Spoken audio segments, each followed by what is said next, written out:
All right. I believe this means we are live. Ladies and gentlemen, boys and girls, tech fans of all shapes and sorts and sizes and persuasions, welcome to another episode of the Monday Morning Tech Chat Show on the SGGQA podcast channel. I am Juan Carlos Bagnell, aka Some Gadget Guy, the SGG of this terribly named podcast. But the QA is the important part, stands for question and answer. Like to make this an interactive conversation every Monday, get our tech week started off right.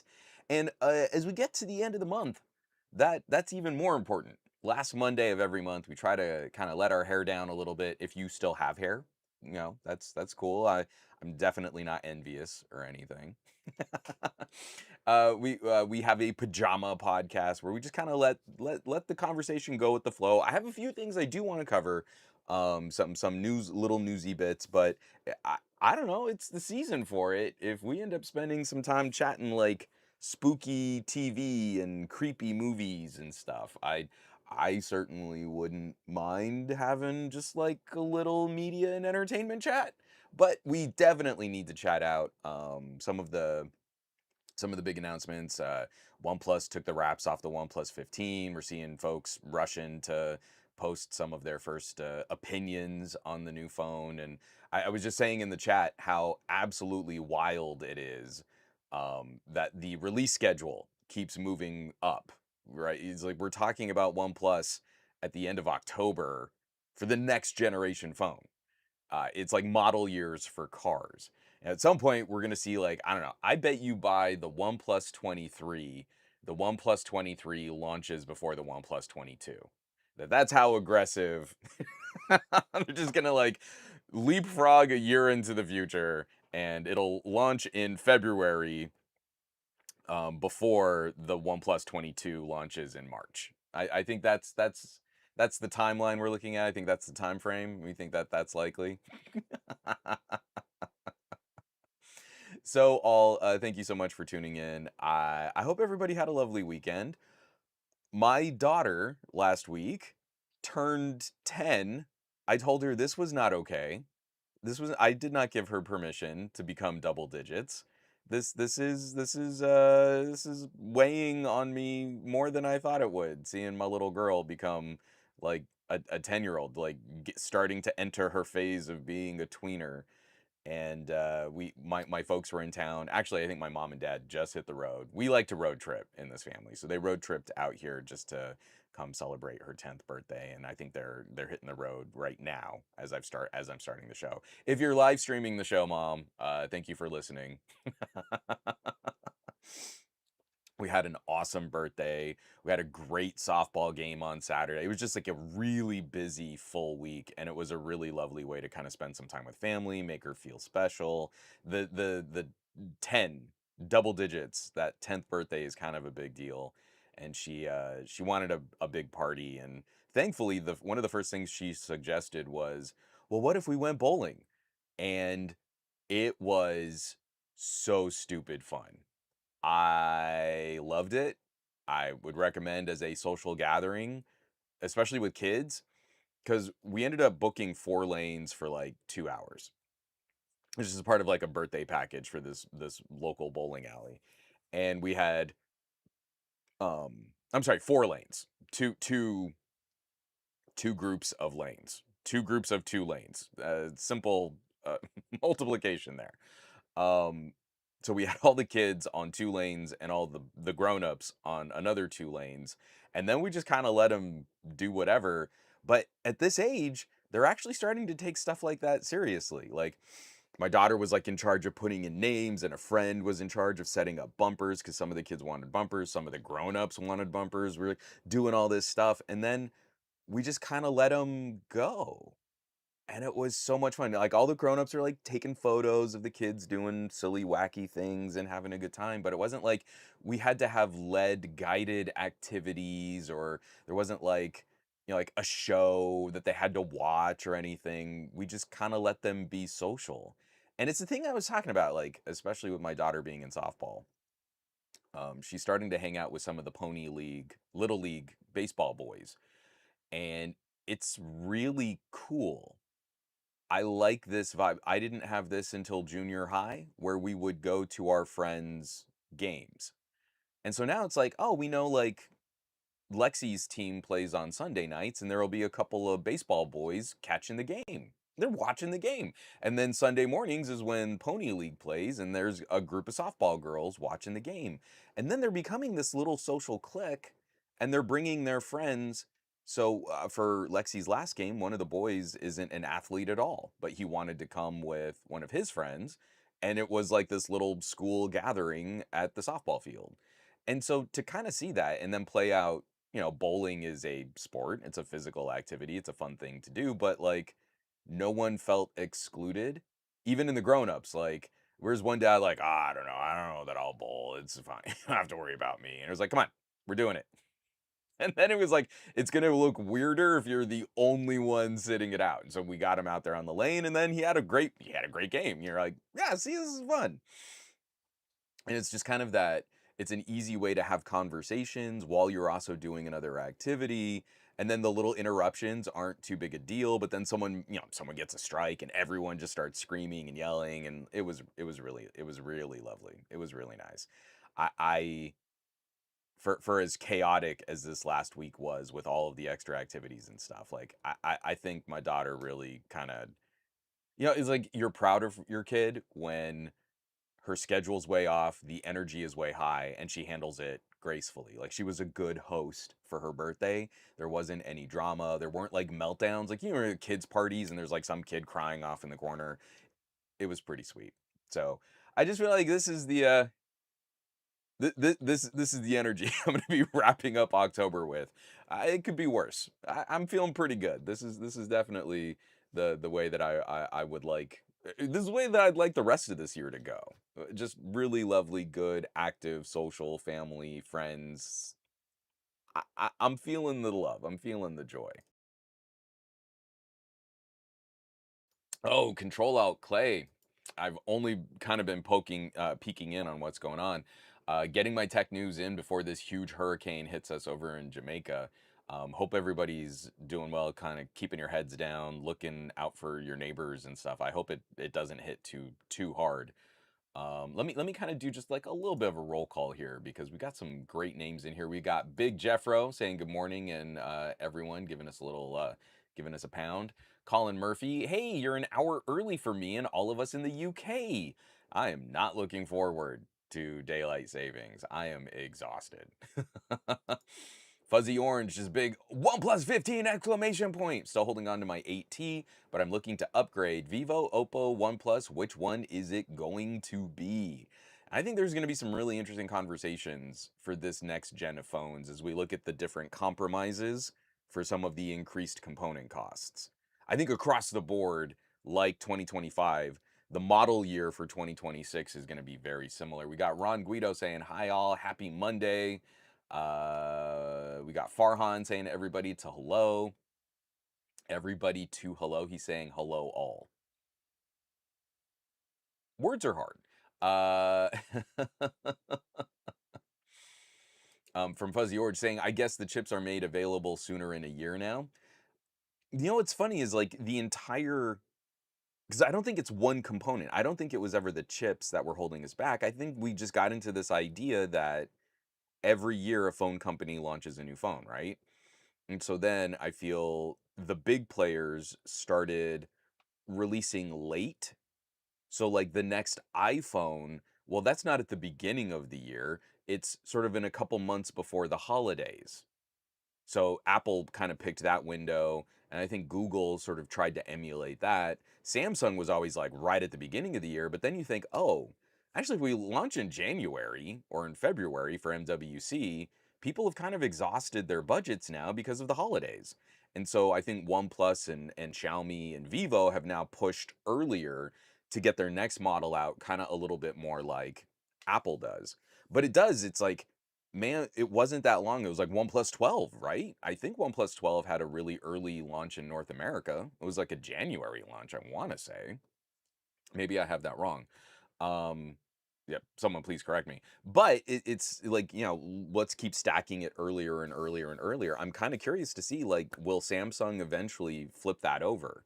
and maybe Galaxy S26 launch, I guess it would be Galaxy S27 launch in like November, and then Galaxy S28 launch in October, and then maybe you get to a Galaxy S29 that launches in September. I don't know. I just think it's really aggressive now.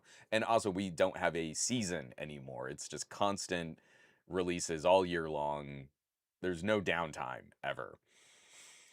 Ron Guido saying, I like OnePlus coming out in February because it's tax refund season. Well, I see the nice thing is if OnePlus comes out in October and then you wait till February, maybe there will be some good sales.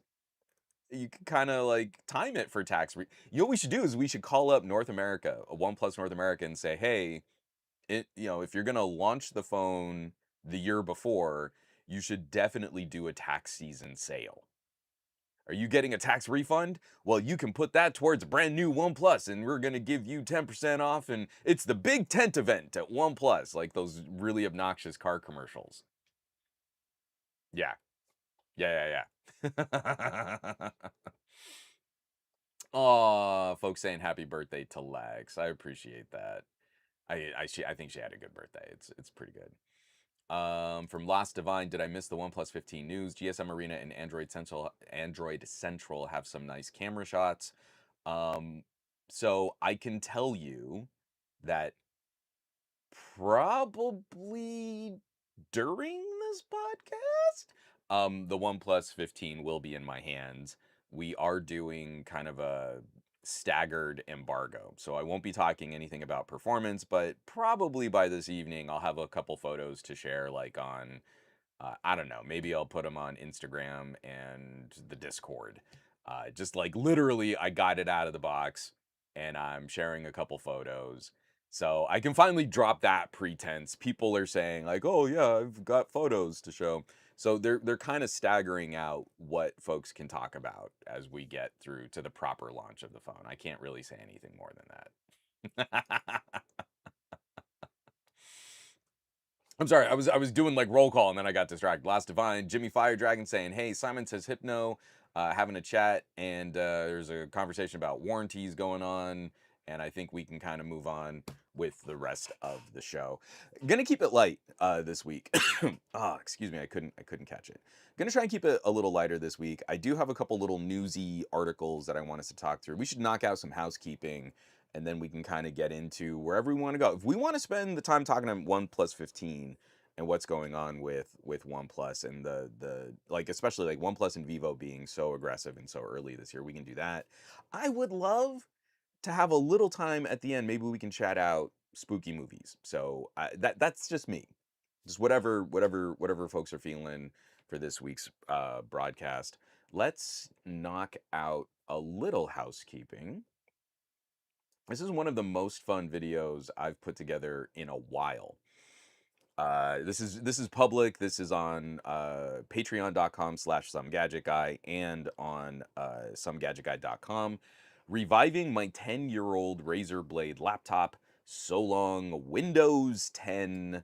And of course, me saying that, I got numerous comments from people. Ugh, you don't even have to stop doing Windows. You could do extended support for Windows 10, which I don't want to jump through all the hoops to do extended support for Windows 10. You could even install Windows 11. You just need to do Rufus and turn off, the verification and disable TPM, and then you could even have Windows 11. And it has been the fun reply to like point out, one, my daughter is actually way more familiar with Ubuntu, a distro of Linux, than she is Windows or Chrome or Mac or anything else. The operating system she has spent the most time with as a practical, like, I'm doing schoolwork and I'm playing games, is Ubuntu. The second most experience she has with an operating system is Android. And the third most experience she's had with an operating system is SteamOS. So my daughter has spent almost zero time with iOS, iPadOS, macOS, or Windows, and has spent almost all of her time in Linux. So to me, it was like, hey, I'm gonna refurb this machine. I was just kind of talking about my experiences setting this thing up and kind of looking back on a piece of gear that I used heavily. And I put all these feels in the computers and the phones and the tablets that I really use. I imbue them with the memories of using them. Like I was taking the back chassis off to clean out the fans and just remembering like, oh, these scratches. Yeah, that's where my laptop got raked when I was on that trip. It was IFA. I was hanging out with Jaime and like it was really fond memories. It was really hard to like give this machine to my daughter.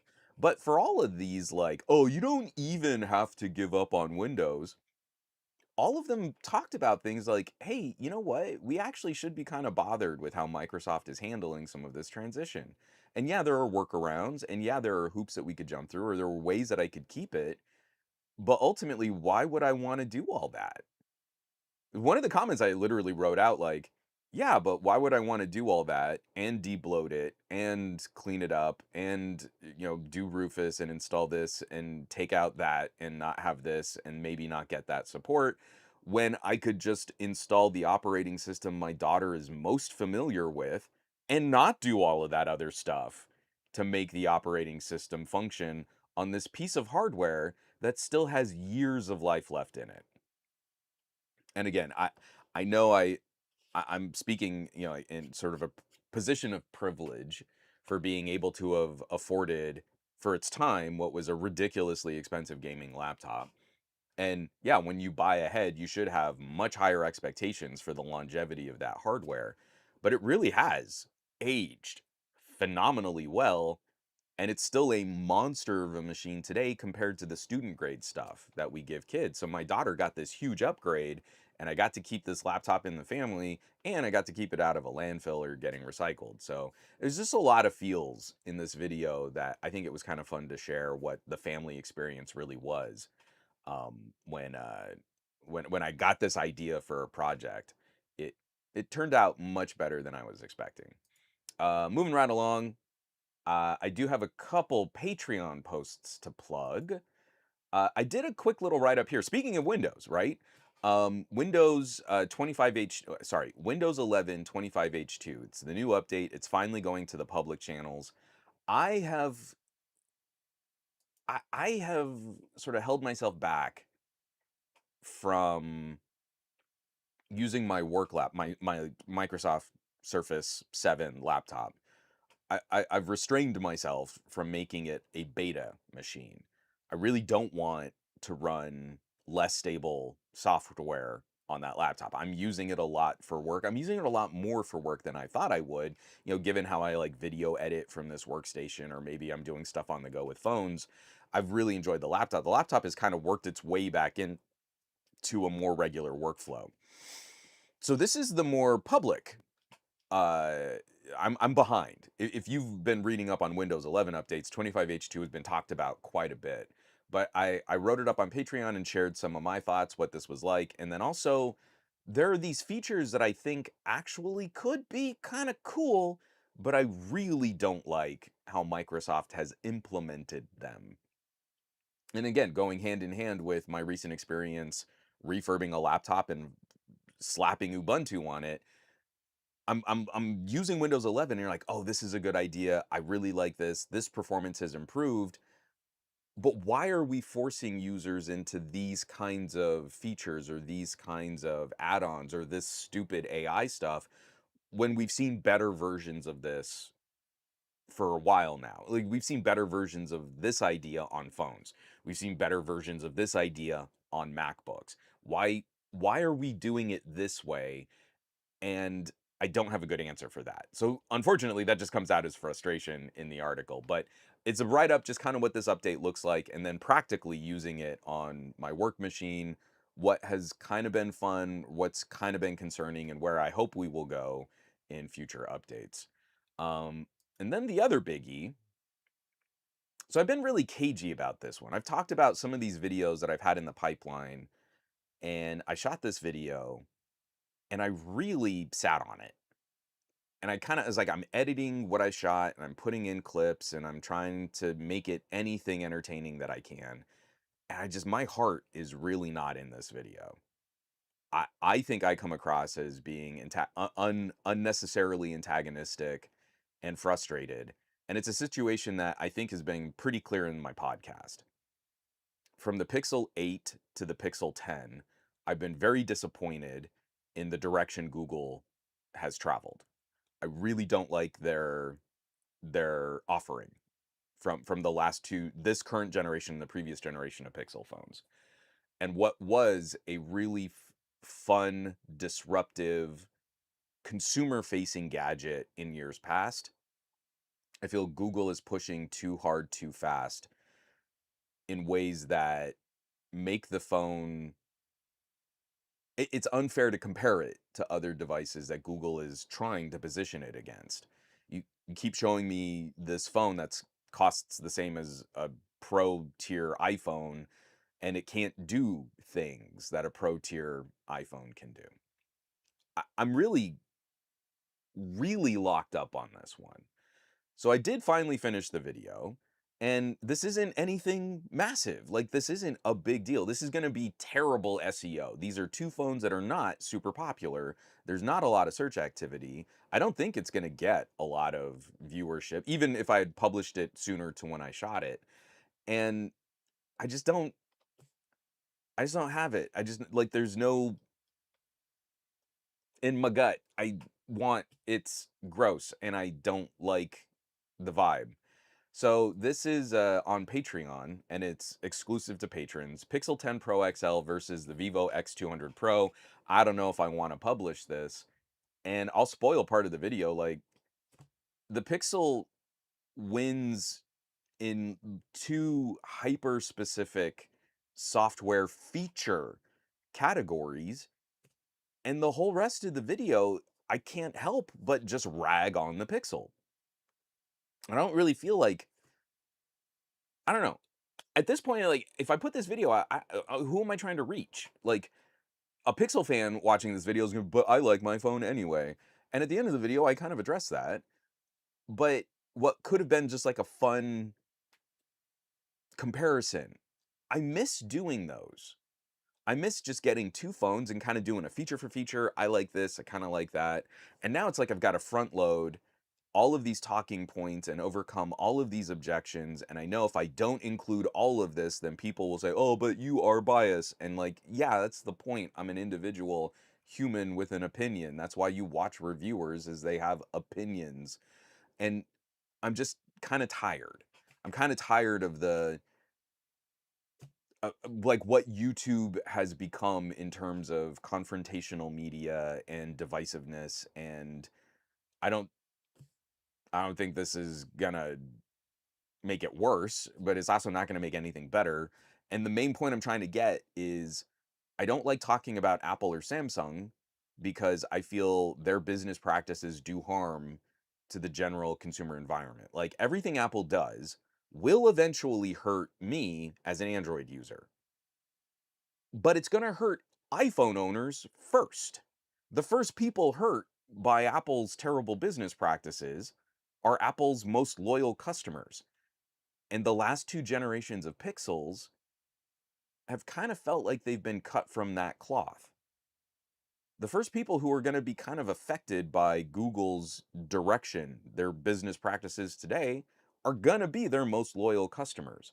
And I don't like the solutions they've come up with for some of their issues. Things like battery maintenance and technology and like throttling performance. Instead of making a better product, you're charging more for a product that has the same pitfalls, the same problems, the same issues, and will probably need maintenance or warranty support sooner than another phone that would be cheaper if I imported it. And it wins in every single category. So, spoilers, that's the video. The video is 27 minutes long.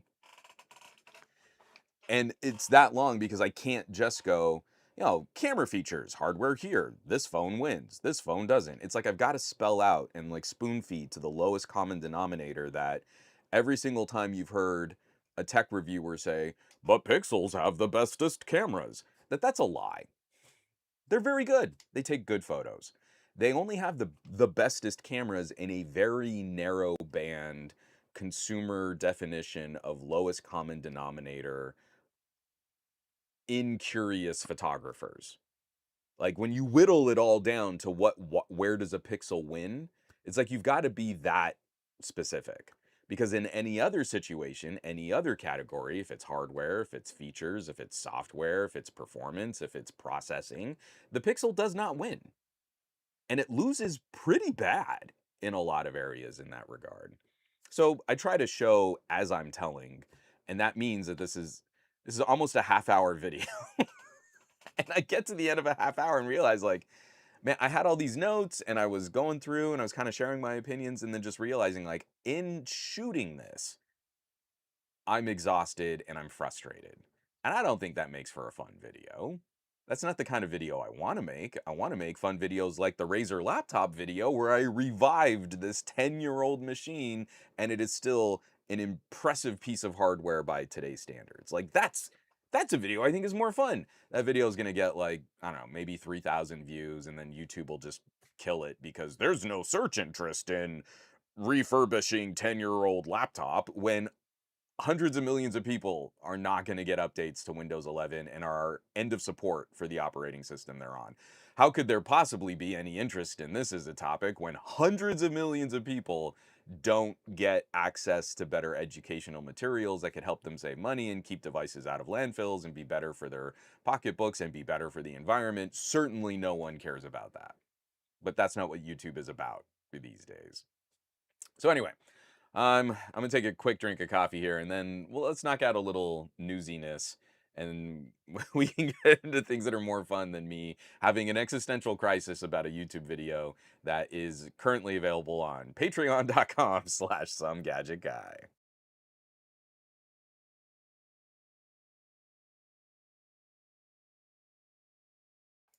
So we did get a few comments here. I do want to just kind of catch up on them. Sorry.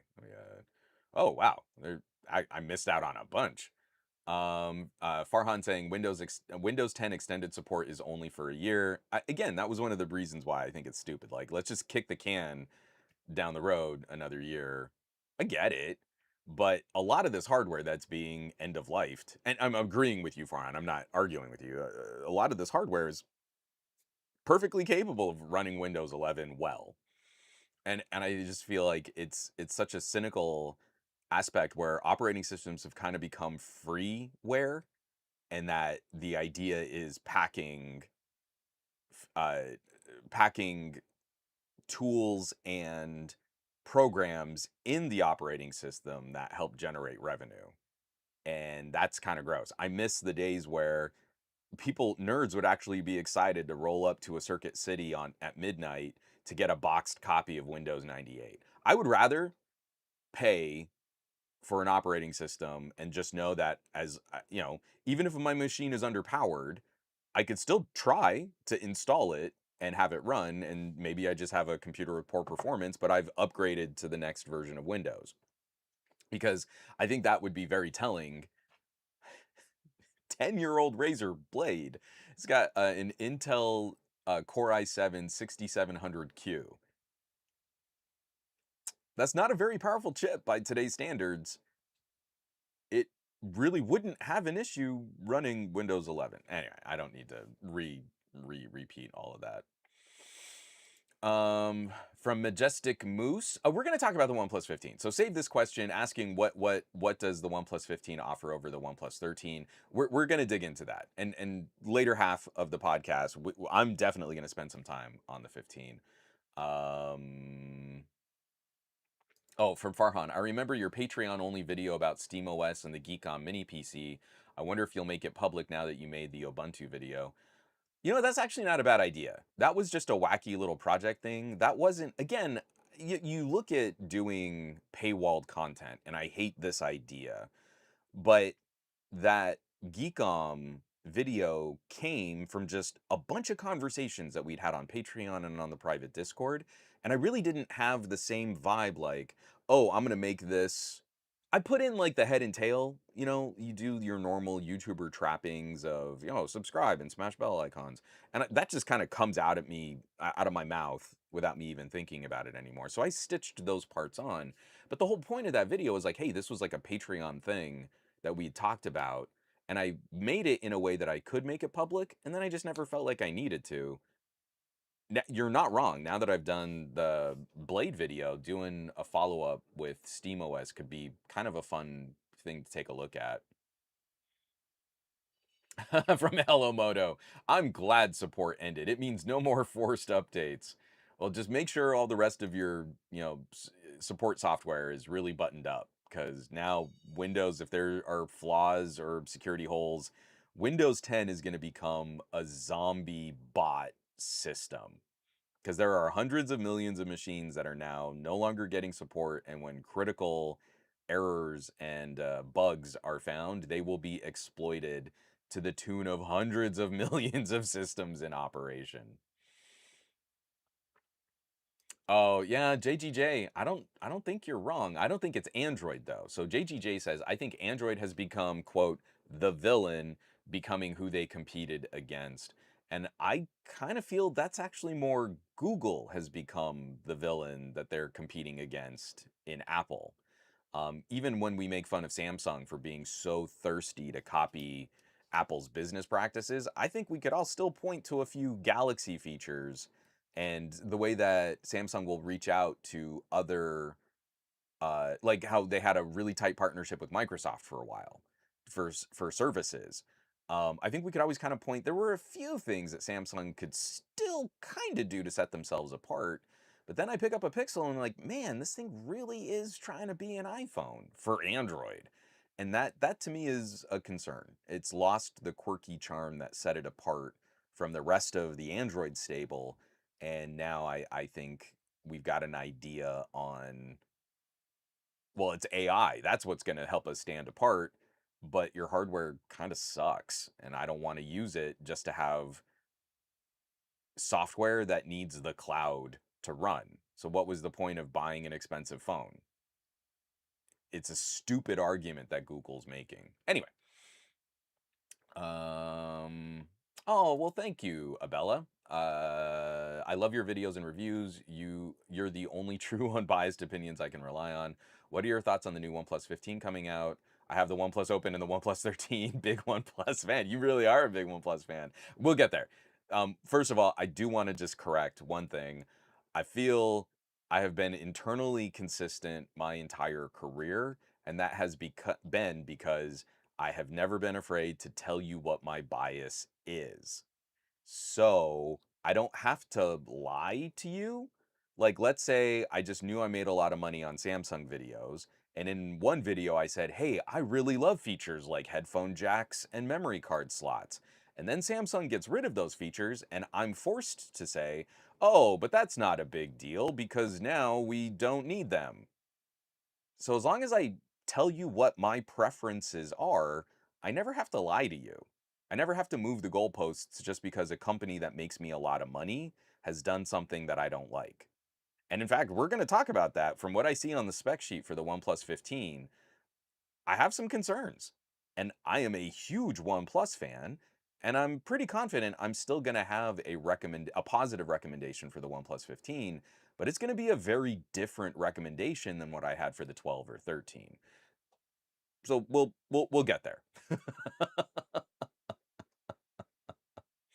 Oh, Jojo the Techie is checking out the stream. What's up, Jojo? How you doing?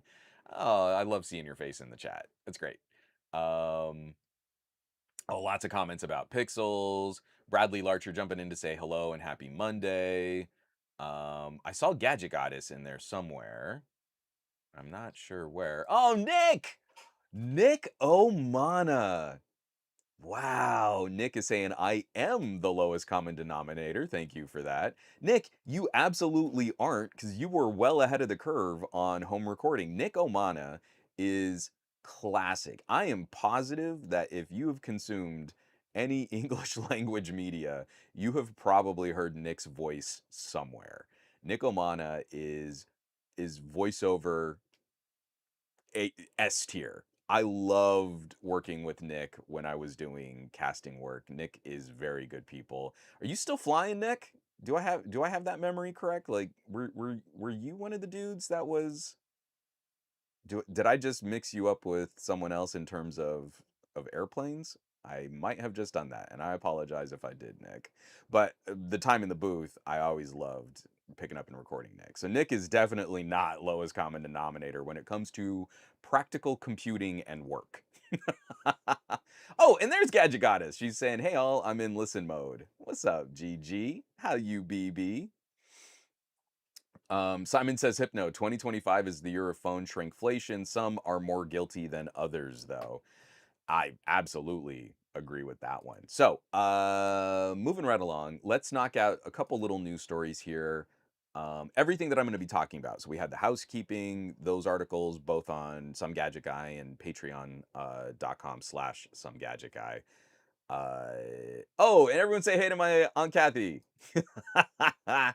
Happy birthday to the wonderful females in your life born in October, because Marie's birthday was earlier in the month and Lex's birthday is later in the month.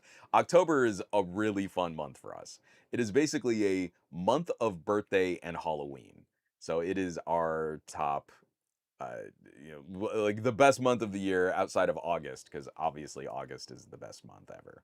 Um, everything that we're going to be talking about this week. Show notes will be linked on somegadgetguy.com. The audio replays will be on somegadgetguy.com and patreon.com/slash somegadgetguy. And patrons get the cleaned up version of the podcast where I kind of manicure it a little bit more. There aren't any little breaks or ads or anything like that. And those replays are usually available on your favorite podcast services the day after we go live. So I want to start this off. We got two AI stories back to back, and I need folks to, again, kind of stay with me here. I'm very concerned about how we have been playing this investor bait game with AI hardware. I feel like this is a big bubble and it's deflating. Like investor interest in tech companies just pouring ludicrous amounts of money into AI. I feel like the excitement is waning. And I feel like a number of companies that have tried AI initiatives to like reduce workload, reduce their workforce, like lay off people so they could use machines instead of humans, we're finding like can't really do it. In fact, now a lot of workers here in the United States, their jobs have become miserable because they're not really doing their job. Their job has become pour all this information into a large language model, and then fix what the LLM produces. So instead of just doing it and doing it better the first time, we've got CEOs who seem so impressed with a piece of AI software giving them mediocre output at very high costs, and then having to pay humans to fix it. Oh, eventually we'll just be able to replace all the humans. And that's not, I don't think that's how language models are going to work. We need a completely different arm of machine learning research to come up with a better system instead of a word guessing machine. Sorry, I went off on another tangent there. Let me jump into this article. This is coming from Notebook Check, written up by Sam Medley. Debt of major tech companies hits 1.35 trillion, largely owed to AI gold rush. Um, a recent report from Quick Fact Set claims that interest-bearing debt of the 1,300 largest tech companies in the world has quadrupled over the past 10 years, according to Nikkei Asia. This puts outstanding loans, bonds, and other debts at roughly 1.35 trillion. So I'll never fully understand why investors look at these massive tech corporations like Apple and Google and Microsoft that are well over, I think they're all well over 2 trillion in market caps, right? I think all of those companies are nearing in on 3 trillion if they haven't crested it already. I haven't looked up stock prices in a little while. But we look at like, oh, these companies are making big plays. Look, they're pouring money into data centers. Okay, well, there must be a reason for that. And we have this like cultish faith that if the CEO of Apple is pouring money into an industry, that it's going to pay off. And we look at all of these companies that are trying to promote features and software like language models, all of those segments of the businesses and all of the standalone businesses for years now, for a couple of years that we've been hyped up on this, have all been operating in the red with no proper runway to profitability. But it's like an infinite money glitch where AI company can invest in hardware company, and that hardware company can invest in cloud infrastructure company, and then cloud infrastructure company can invest back in the AI company that invested in the hardware, that the hardware invested in the infrastructure, and the infrastructure can put the money back in the AI company. Like we talked about this a couple weeks ago. Like there's this running joke of like $100 billion or $200 billion that OpenAI gets from Nvidia, but then Oracle gets invested in, and then Nvidia invests in Oracle, but then Oracle invests in Nvidia, and then Nvidia invests in OpenAI again.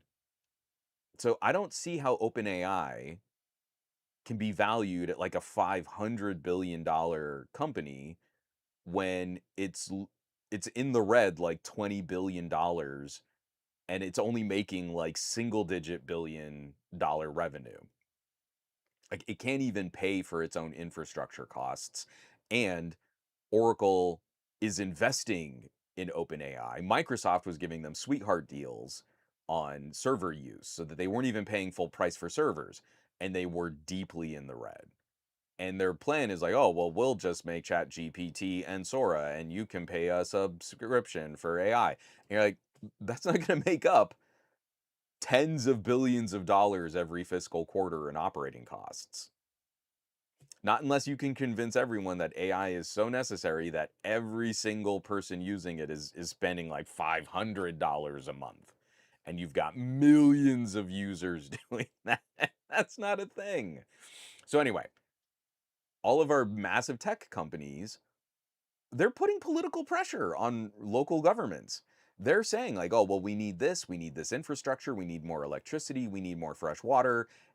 And they're also just ballooning their debt. And at some point, like, you can't keep these massive pockets of debt from governments and from massive corporations. You can't keep playing the shell game, right? It's like someone, you can make the analogy. It's like someone who's really bad at their household finances just juggling credit cards. Oh, well, if I pay off this credit card, then I can move this balance from my other card to this card. And if I sign up for a new card, I can do a free balance transfer. And then they'll give me airline points. And so then it's like I made money, but really I still have all this debt and it's accruing interest on a credit card. And it's kind of feeling like that's what our massive tech companies are doing. I've got 200 billion and I'll put this in Nvidia, and oh, and Nvidia now they're going to do 200 billion in Oracle, and oh, and Oracle's going to invest 200 billion in OpenAI. Well, you still keep racking up debt and interest on that debt. And none of it really seems to be getting paid off, and none of this infrastructure seems to be generating enough revenue to turn a profit. Excuse me. Sorry. Dang it. And that was a loud one too. Sorry. Apology, headphone users. So, and I get to all of this. A couple weeks back, we talked about just some of the issues and the OpenAI valuation and how they'll probably have to do another round of funding, which is going to raise their stock value, right? They do another round of funding, that valuation is going to keep going higher because the investors that invest, that pour money into the company, want to know that they're getting a return and that they just borrowed more money. So for some reason that makes your company more valuable.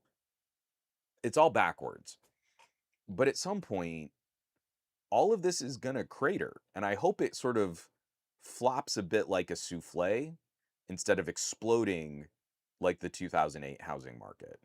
Because what we do have is incredible infrastructure. And if we were to just cap where we are now at like the current rollout of data centers and infrastructure, computing hardware, even if we like assumed like maybe these centers are going to age for a couple years before we can do more massive part replacement. You know, like a new GPU comes out from Nvidia and Google says, no, we're good for a year. It's fine.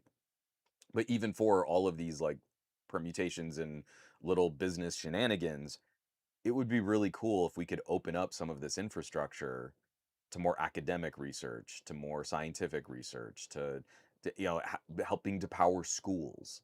If we're going to put this much pressure on the local economies, the local power grids, water supplies, it would be nice if we could get a bigger return for that social investment than yet another chat bot that confirms bias of people who are undereducated and like just guesses at words to resemble human speech.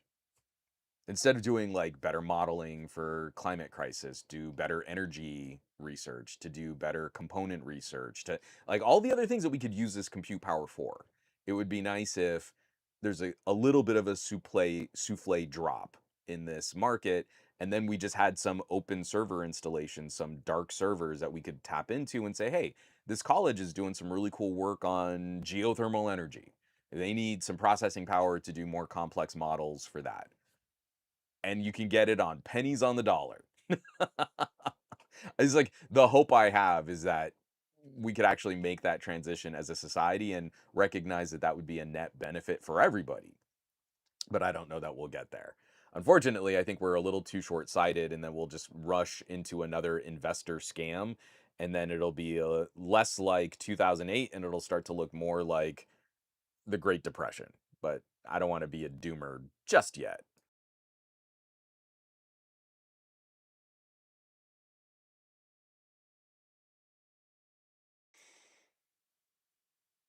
Oh yeah, a couple people just talking about all this stuff, moving back and forth from a Bella Apple blah, blah, blah, blah. Words are hard.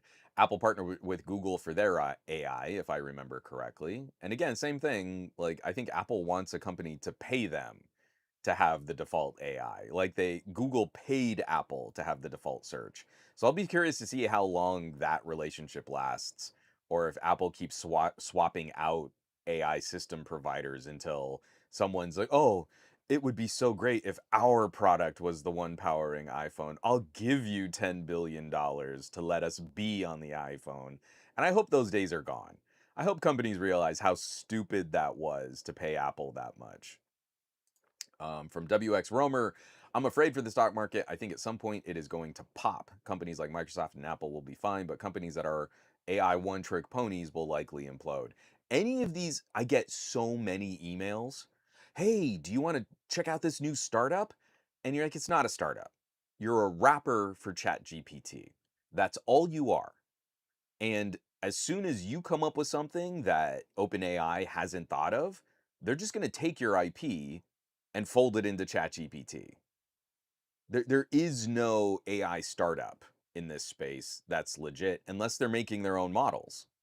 If you're not making your own model, then you're just a skin for the model that you're using. It could be Llama, it could be DeepSeek, it could be Gemini, it could be ChatGPT or Sora, whatever it is.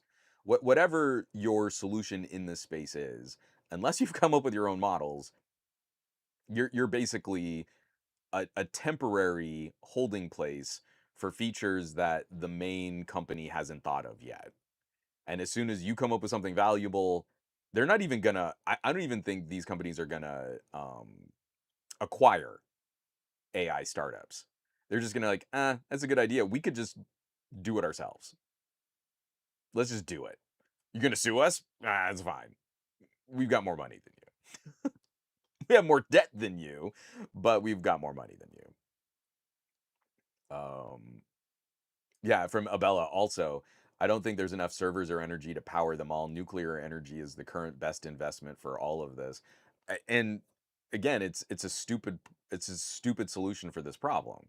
Is you can keep throwing resources at language models, and Every tiny improvement in a language model is an order of magnitude more compute power and more energy to waste.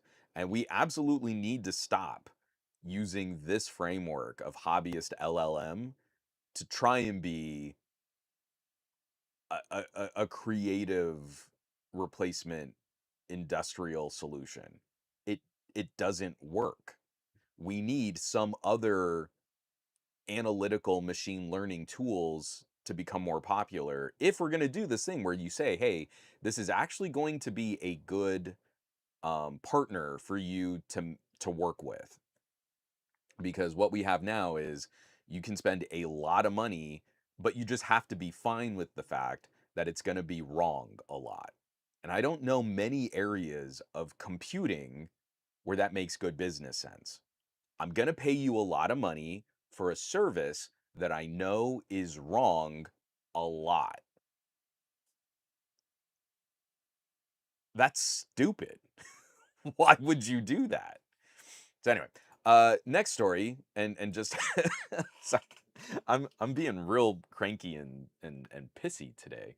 You've been for the last couple of weeks. Hold on, let me just take another drink of coffee here.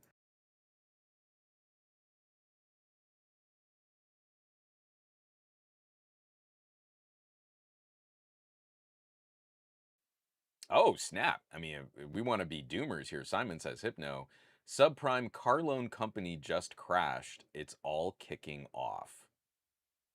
I'm gonna have to look that up, Simon, because that would be a very bad financial indicator. What with everything else that's going on in our country right now, that would have a ripple effect that could absolutely do some massive damage to the economy.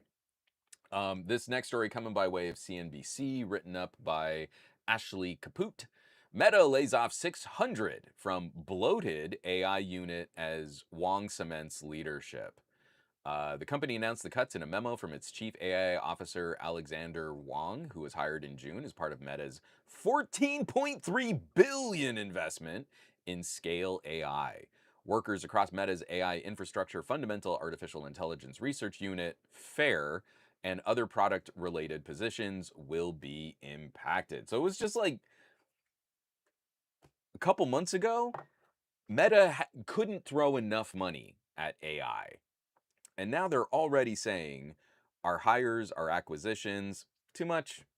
It doesn't make any financial sense for us to do what we said we were going to do. And when you come in late to this, I told this story again. I had a boss at PC Mall. I was doing corporate sales at PC Mall for a little while. And he was really hot on buying properties and being a landlord and having that as a steady stream of income.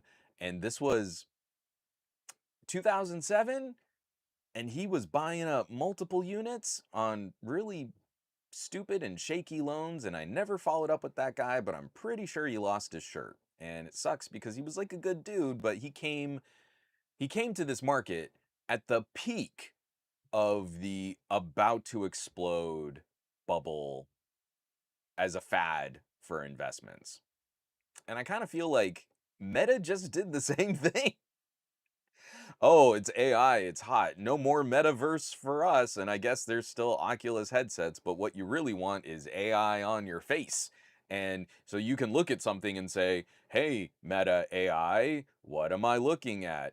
And you start looking at all the people in your community who are still kind of grossed out by cameras on glasses everywhere you go. And they don't seem to like glass holes anymore now that it's Meta instead of Google. And I know, let's spend $14 billion. Oh, wait, there's no actual business model here. Start laying people off. It's so stupid. Simon says, Hypno says, Tricolor is the name of the loan company. Apparently, they just imploded. Simon, as soon as this podcast is over, I am rushing to the internet to look up some info on that. Also, First Brands Auto Parts Company went bust. Man, cars are not in good shape, are they? So Abella also writes, AI is good for companies' productivity, but a danger for the workforce. They'll realize they can save money by replacing people with AI. Unemployment numbers and layoffs keep increasing. So here's the problem, though. you have to be okay with an LLM being wrong. So what we see is a company pushing an initiative where it's AI first and they lay off some people and then they see the actual output and then they have to hire people back to fix, excuse me, the output from the LLM. So we can keep saying, oh, eventually AI will get there and it'll be so good, it'll be a replacement. But really, all we've seen is CEOs are fine with mediocre output when they're not paying for employees. In any discipline where the output matters, then they have to hire people back or they have to radically increase the workload of their human employees. And then they either burn their employees out or those employees leave and they take all of the institutional knowledge with them. So then you can hire new people, but then to train them up is significantly more expensive and you still don't get the same quality of output.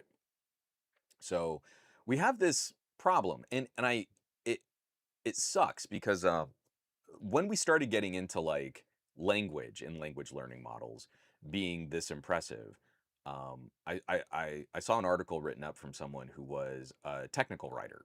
Like they're the person who's responsible for putting together like the instructions for scientific equipment. He worked for this organization that would get contracted, like they'd get these schematics, they'd get these operations. They would have to sit there and piece this together like what do we think the user is likely to do and what are a few things that the user might do that are unexpected and we can put those into troubleshooting FAQ. Like they had to really try and work this. The company wasn't doing it. And you can see when a company makes their own instruction manual, it's usually garbage. But there were these little organizations that you could contract and then they would work with you to make something that was a better presentation for your product or service. And then one of his bosses came in and it's like, "Oh, look, I can put in what they gave us from the brief and it'll just do the whole instruction manual for us. Isn't this so cool? AI is so cool." And a bunch of people from his company got laid off. But then they started reviewing what the AI was putting out, and oftentimes it was wrong, incorrect, garbage, unclear, instructions didn't flow. Like the executives at this little organization were so impressed and this technical writer realized like I've been busting my ass to try and make this stuff good. I've worked and I've had pride in my work to try and reach a level and to fulfill these mission statements. Like we care what the user sees and we want people to be able to use your products and like it matters to us that this quality is high. And now my boss is like, "But look at this. Isn't this so cool that I could get in nearly instant output of mediocre incorrect information?" They were fine with garbage because they were so impressed with this and that they could fire humans. But then that company folded. Like it got so bad, the company fell apart. Anyway, that's a little bit of Schadenfreude, but that's often what I'm seeing in these kinds of assessments. When you look up like what corporation has had an initiative to try and use AI in these products or services, it universally hasn't gone well at any kind of corporate level.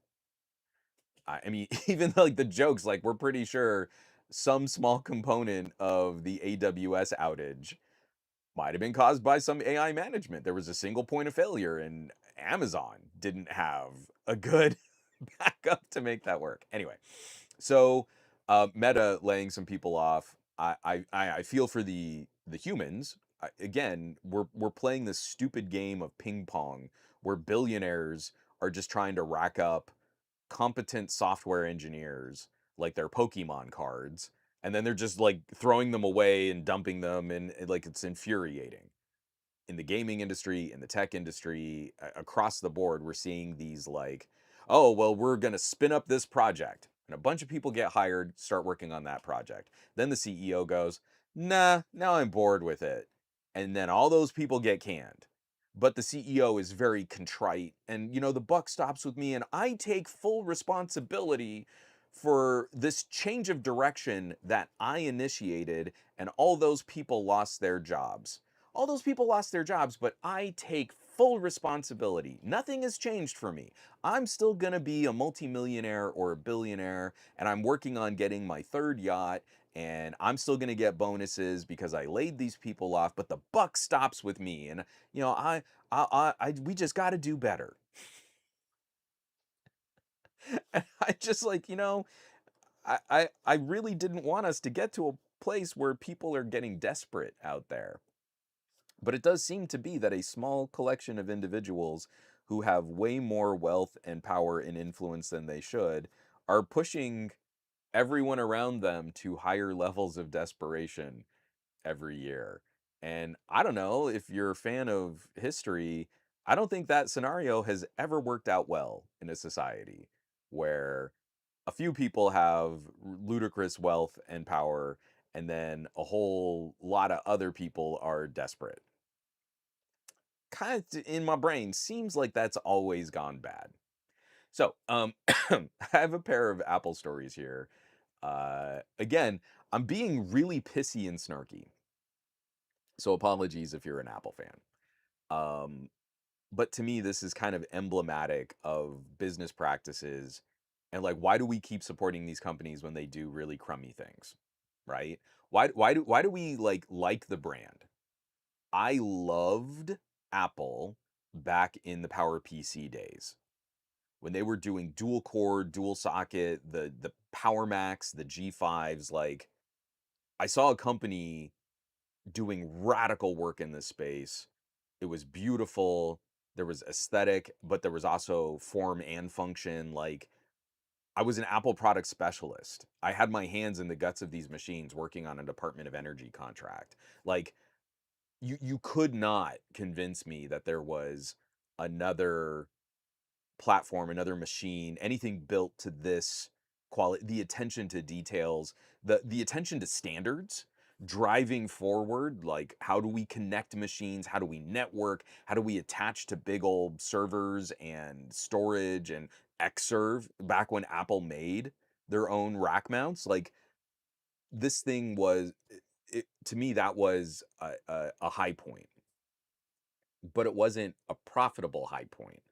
And every year after that era, Apple kind of took steps more towards this like planned obsolescence, consumerism, glued shut devices, removing features, removing accessibility, like repairability, and then promising things that weren't true. Like, oh, this is the unibody MacBook. And you're like, no, it's not unibody. You can see all these points where it's connected and the frame is kind of like, you can bend it with your fingertips. Like that's not what a unibody frame is. You've lied. A ThinkPad, an IBM uh, Think. What is the ThinkPad? Yeah, ThinkPad. Anyway, yeah, like there was a time where a Lenovo work grade laptop had a magnesium Wolverine's bones frame, and then the MacBook was like, "Oh, I fell apart because you picked me up from the CD drive side." So when I look at some of these business ideas playing out today, I really do want consumers to kind of look like, why are you a fan of this brand?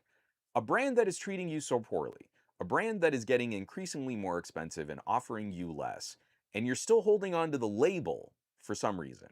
And I don't know why. So the first of these stories is to me emblematic of Apple corporate abuse to a market. I thought it was really obnoxious how we started seeing this little bubbling of tech commentary roughly about a year before the Vision Pro came out. Only Apple could save VR. VR needs to be saved.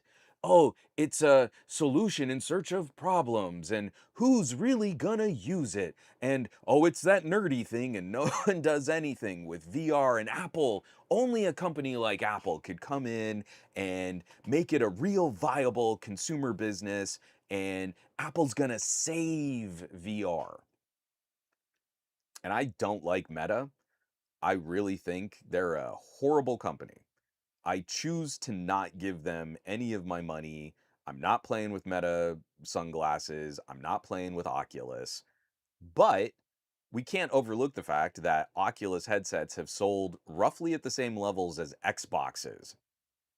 And I know Microsoft has their own issues with Xbox, but Xbox is a platform that has a sizable install base of users as a gaming solution. The game console, that's a pretty big chunk of the market, and Oculus sells at that level. Do we think they're using Oculus headsets as much as, Xbox players use the Xbox? Absolutely not. But to say like, "Oh, what are we gonna do?" and developers aren't interested in it, and what's gonna save VR? If you saw any techies writing articles like that 2 years ago, you know they're shills, and you know they know nothing about VR, and you know they're not experienced with it at all. All they care about is writing Apple in the headline so they can make more money on clicks and views, and that their editorials appeal to the bias of an audience that was already predisposed to liking anything Apple does, even if they weren't interested in VR. I don't have a VR headset, but if I did, it would be a Apple headset. Cool. But that's not saving an industry. So Vision Pro finally got a refresh. They went from an M2 chip in the first Vision Pro to an M5 chip in the new Vision Pro. Now, if you were trying to really build an ecosystem around VR or mixed reality, Apple's going to call it spatial computing, and everyone here in the chat is going to say it's a mixed reality headset that runs mixed reality interactive software. It's mixed reality. If you were really trying to build that ecosystem and you just upgraded your product, and there were some, like, I don't know what, there are a couple million of these headsets out there, maybe. Do we think that the original Vision Pro broke 2 million?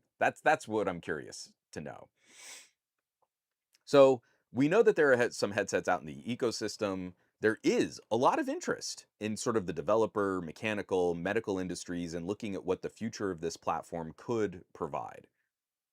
Not a lot of consumer facing, but there is some like really practical business and industrial idea out there that we could use this kind of tech. And eventually we would hope that the hardware becomes more manageable because there's a lot of stuff we could do with it, but wearing this visor goggle headset thing really isn't practical.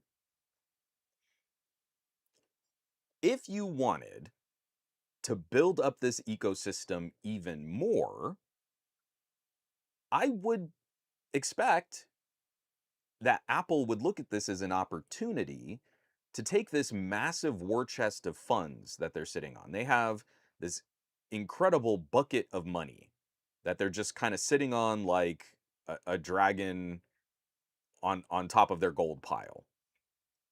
And you would say, we've got a bunch of people, they ran out, they got the M2, they had the Vision Pro. Let's keep them in this ecosystem, excited about this ecosystem, hardware refresh, more performance, you're ready to go, better battery life.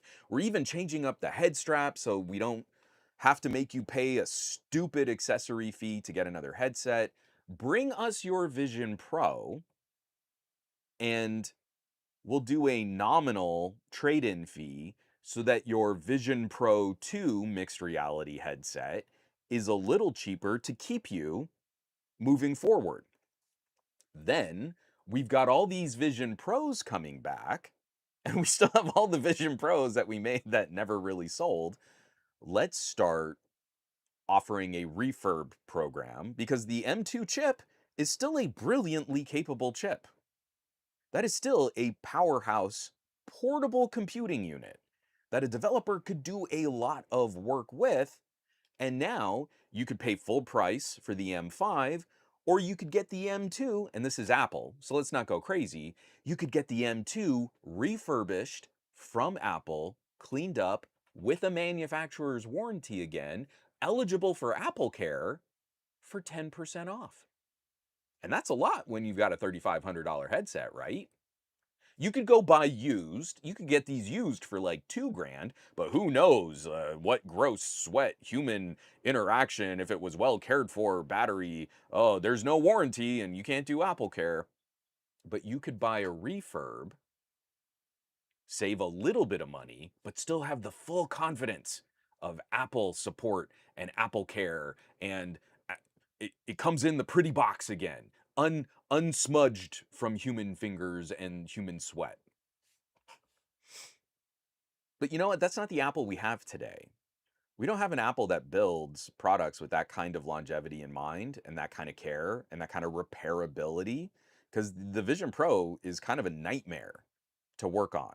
The way that it's molded and sculpted and has multiple layers of glued on components, Apple built this to be disposable at $3,500 to the point. I'm not making this up. I'm not just putting this on because I don't like Apple. Like, oh, he's just a hater. He is drinking the Apple haterade.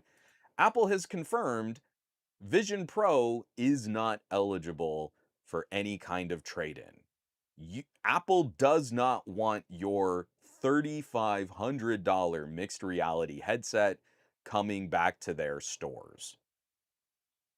There is no trade-in program. There, as far as I know, there is no refurb program. There is no way to get a less expensive Vision Pro except to go and buy used and maybe clean it up and fix it up yourself. And we want to talk about only Apple can save VR. This actually, to me, does a massive hit to the future of mixed reality because it shows like you could buy this headset, but then there's no future for you until you're ready to replace it and get a totally different headset. And then we have to expect that any new features for Vision Pro are first and foremost going to be focused on the M5 because we have the better performance. We can do more with it. Look at all these exciting new things we can do with this processing power and this better battery life. Oh, and some of it'll come to the M2, but it might not work great because it's less powerful, and we shouldn't expect Apple to support their older headset as well. The new one is out. Just go buy the new one. Instead of really lifting up the industry and making more opportunities for people to develop and making more progress on supporting the hardware that's out there in the ecosystem. Because when Vision Pro came out, a lot of older Oculus headsets got new features because Meta was looking at some of the stuff on the Vision Pro saying, hey, we can do stuff like that too. So it went from being just, excuse me, primarily a gaming platform to having some more expanded mixed reality features, however valuable they might be. I don't know. But even Meta looked at ways to improve the current catalog of hardware out based on the competition they finally got from Apple. Apple doesn't want your stinky headset back. And they're not looking at supporting developers or offering educational opportunities, refurbishment opportunities. You have an M2, you're stuck with your M2, sell it on eBay, take a bath on that hardware. We don't care, we're Apple. And that to me kills me because this could have been a brilliant opportunity for messaging. We really care passionately about this platform. We care about the future of spatial computing and mixed reality. And we're going to show it by supporting this product, end of lifing how the transition happens between one generation to the next, and making sure people have a path to move forward or people have a lower barrier to entry. They have an easier way to start doing this. And they're doing none of that. And there's a couple of people like I mentioned this in the private Discord, and someone popped in and said like, but I don't know that Apple does any kind of trade-in when it comes to wearable technology. Like, you can't refurb AirPods because they're built to be disposable. They're built to harm the environment, and they only last a couple of years before the batteries die. They are toxic, anti-consumer products, and Apple makes a poop ton of money on them. But Apple does do refurbs and will do trade-ins for Apple Watch. So your Apple Watch, you can go to an Apple store and trade it in, and they'll clean it up, and there are ways to refurb or resell Apple Watches. So why not do that with Vision Pro? Because Apple makes a ton of money on Apple Watch, and I guess their executives are already kind of over this mixed reality thing. It was barely a blip of a press release that they put an M5 chip and a new headband on the Vision Pro. Like, think about how little fanfare that got. One of the first products that you could get with this new silicon from Apple that's gonna wreck Qualcomm and embarrass Intel, and they're like, yeah, we put it in the Vision Pro. You can get one, I guess, if you want. Who would even want to? I don't even know.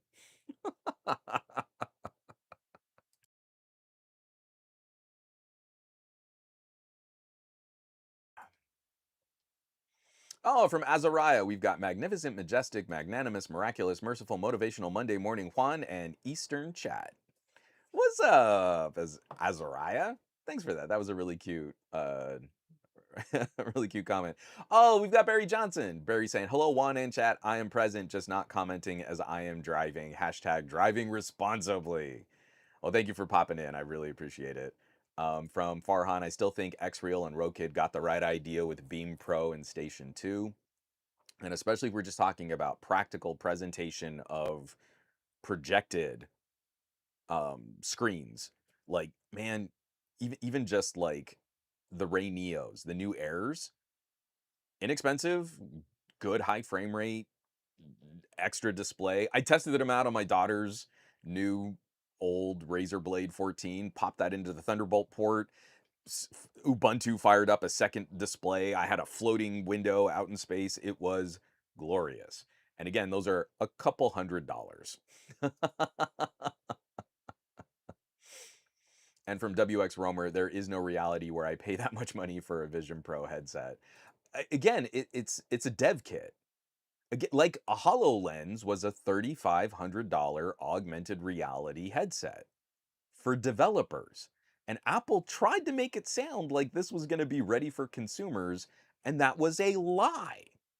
They knew it, we knew it, and a bunch of influencers went out there like, it's just so amazing and the experience, and I got to put one on my head. And even though the software was broken and the frame rate made me sick, it's only what Apple can do to save VR because their livelihoods depend on saying nice things about the companies that spend the most on marketing and have the most pressure on the media. And that's what Vision Pro is. So the other Apple story that I've got, we don't have to spend a lot of time on because we covered this a lot more last week, and it's just the Schadenfreude of consumers voting with their wallets because this was always going to be stupid. Coming by way of Notebook Check, written up by Sam Medley, Apple lowers iPhone Air orders to end of production levels. From the article, excuse me, sorry, I can't catch this little dry cough, and it's just itching the back of my throat. The iPhone Air is reportedly not selling well in most markets, prompting Apple to drastically reduce production orders for the new handset roughly a month after its launch. Citing anonymous sources familiar with Apple production lines, Nikkei Asia reports that the iPhone Air now accounts for less than 10% of all smartphone orders from the Cupertino company, a significant reduction from its previous 15% share of iPhone production. I could not be more proud of consumers. It's a stupid idea. And Apple got rid of what would have been the most practical iPhone to buy. The iPhone 17 Plus, with this performance improvement, this battery capacity, two cameras on the back of it, would have been a monster iPhone. I'm not, I don't like Apple, but that would have been an iPhone to point family and friends to. You want the most longevity out of your phone. This would have been the iPhone that got the best battery life and had very good camera performance. And we finally would have gotten some of those screen upgrades. So, of course, because Apple didn't want more competition for the iPhone Pros, they got rid of the 17 Plus and they did this with the iPhone Air. And consumers are saying, nah, I'm good. You can keep it. And I'm so proud of all the average consumers out there who aren't ever watching or listening to tech influencers. And all the people are like, oh, but I picked up an iPhone Air and I realized everything that was wrong with my previous phone was that I just couldn't handle the extra 25 grams of weight. Or I guess grams of mass. Sorry, grams of mass. It's about an ounce of weight. So we can let that go. All right, so those were our Apple stories. I realized that I'd just been rambling. I had just been rambling. Folks, we got to talk about some OnePlus. I've got the official, not the official, I've got the official, I just repeated the same thing that I just said I wasn't. I have the official, no, I don't have the official. And then I said I have the official. I have websites that are linking and embedding the official press release images of the OnePlus 15. And I still have not gotten a notification to my wrist that the last drop off of my OnePlus 15 will be in house. I promise you by this evening, why don't we say it's on my Instagram? I'm at some gadget guy on Instagram. I will have a photo from the OnePlus 15 camera available on some social media platform. It'll probably also be on Mastodon. Actually, you know what? Let's say it's going to start on Mastodon. We'll go there first. Oh, we got Scoop in the chat. We got Scoop saying, one. We got to say Scoop. So, this one also from, oh no, the first one from GSM Arena. OnePlus 15 and Ace 6 are official with massive batteries and 165 hertz screens. Today, OnePlus took the wraps off its new flagship duo, the OnePlus 15 and Ace 6. This design has been leaked. We saw it was going to be confirmed. To me, this is kind of like an idea on how we can make something a little more Apple adjacent for that square camera module without it being exactly Apple. I kind of feel like this is a direction I don't love in terms of design and aesthetic. But the thing I am really happy to see, where is my... So one of the things I'm really happy to see, this is my OnePlus 13R. We got that flat front face. I actually am really happy to see that move over. For my OnePlus 13, it's a flat screen with those 2.5D. Oh, is it 2.5D? I don't know that it's an actual proper curved display. But there is a curve to the glass that makes putting a glass screen protector on the OnePlus 13 impossible, where the OnePlus 13R is actually easier to support in maintenance. So I did not mind going to the 13R front face, that general frame. But what I was hoping is that we would keep the OnePlus 13 and 13R rear circle. Really, I just wanted the form factor and shape of the 13R to become the OnePlus 15. I thought that would have been cool. Keep the circle, keep the other design and frame and accents of the 13R. Everything is going a little more iPhone-y anyway, kind of iPhone-y, but I don't like going to the square on the back. To me, that looks like if it's not iPhone adjacent, then it's more like a Xiaomi, which is trying to be more like an iPhone. Oof, excuse me. That was a big coffee burp. You probably heard it on the podcast. So, sorry, let me get back into this article here and then we can kind of chat out our thoughts on the phone. Everything is flat. It's now got a 6.82-inch Quad HD. Let me say that again. No longer a 6.82-inch 120 hertz screen. Now it's a 6.78-inch full HD plus 165 hertz display. It's a BOE panel. I'm not as familiar with their panels, but we're getting smaller bezels. We're getting a smaller main camera sensor. I'm a little sad to see the main camera sensor kind of hit a bit of a compromise there.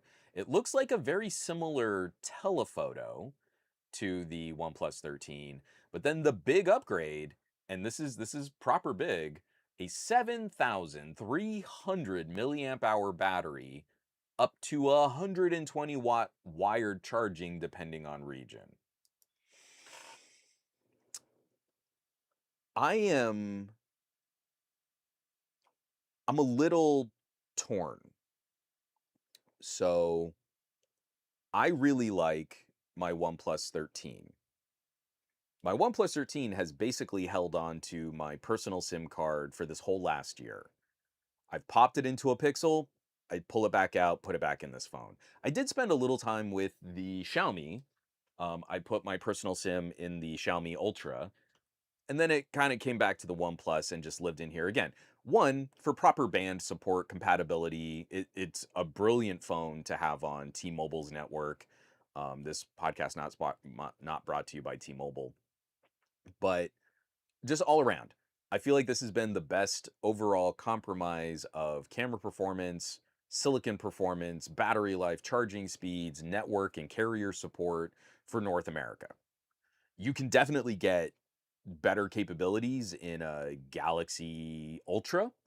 Like the camera sensors are going to be a little nicer than what's on this OnePlus, but price to performance, I really feel like this is the mainstream premium phone champion of 2025, or at least the majority of 2025. So the OnePlus 15 is not going to be this. The OnePlus 15 looks a little more like an iQOO, and an iQOO is not an all-rounder. It's a performance phone. It's focused on a certain aspect of performance and a little more gaming oriented. Not a gaming phone, but a little more gaming oriented. And it makes compromises on things like camera performance. And the OnePlus 15 feels like that. So I'm pretty confident I'm gonna like the phone in the same way that I really do like iQOO. Like I think iQOO make great bang for buck high performance solutions, and I feel like the OnePlus 15 is gonna be that.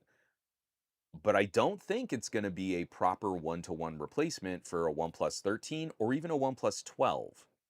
So if one of the things that you really liked about your OnePlus Open or your OnePlus 12 was how good those cameras were, because those are great cameras for a mainstream premium phone, I don't think the OnePlus 15 is going to do it for you.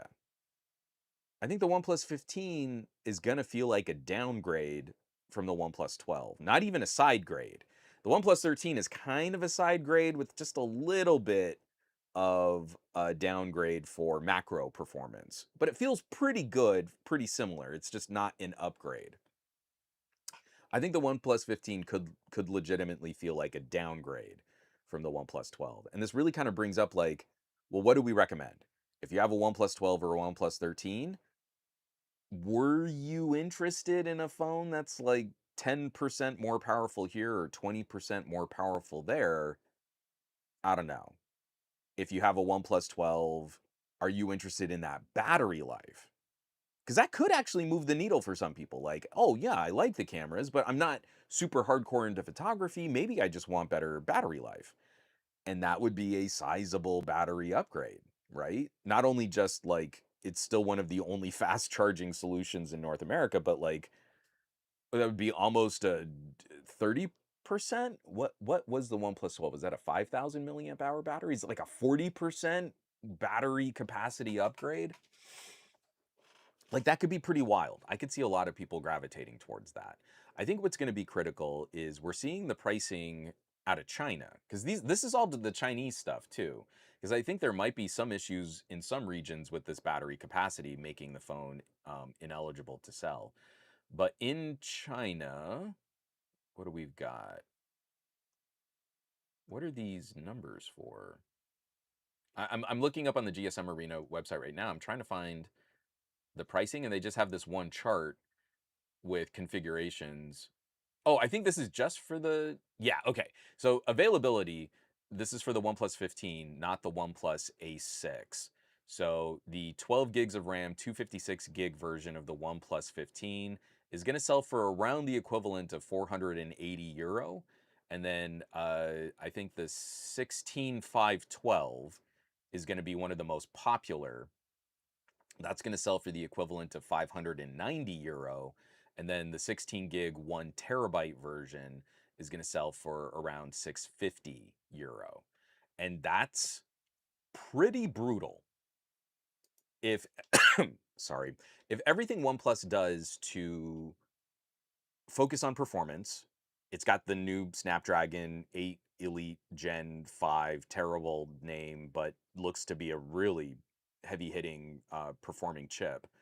Um, you can get that 8 Elite with 165 hertz refresh rate display, a 7,000 milliamp hour battery, 16 gigs of RAM, and a terabyte of storage for 650 euro is pretty good.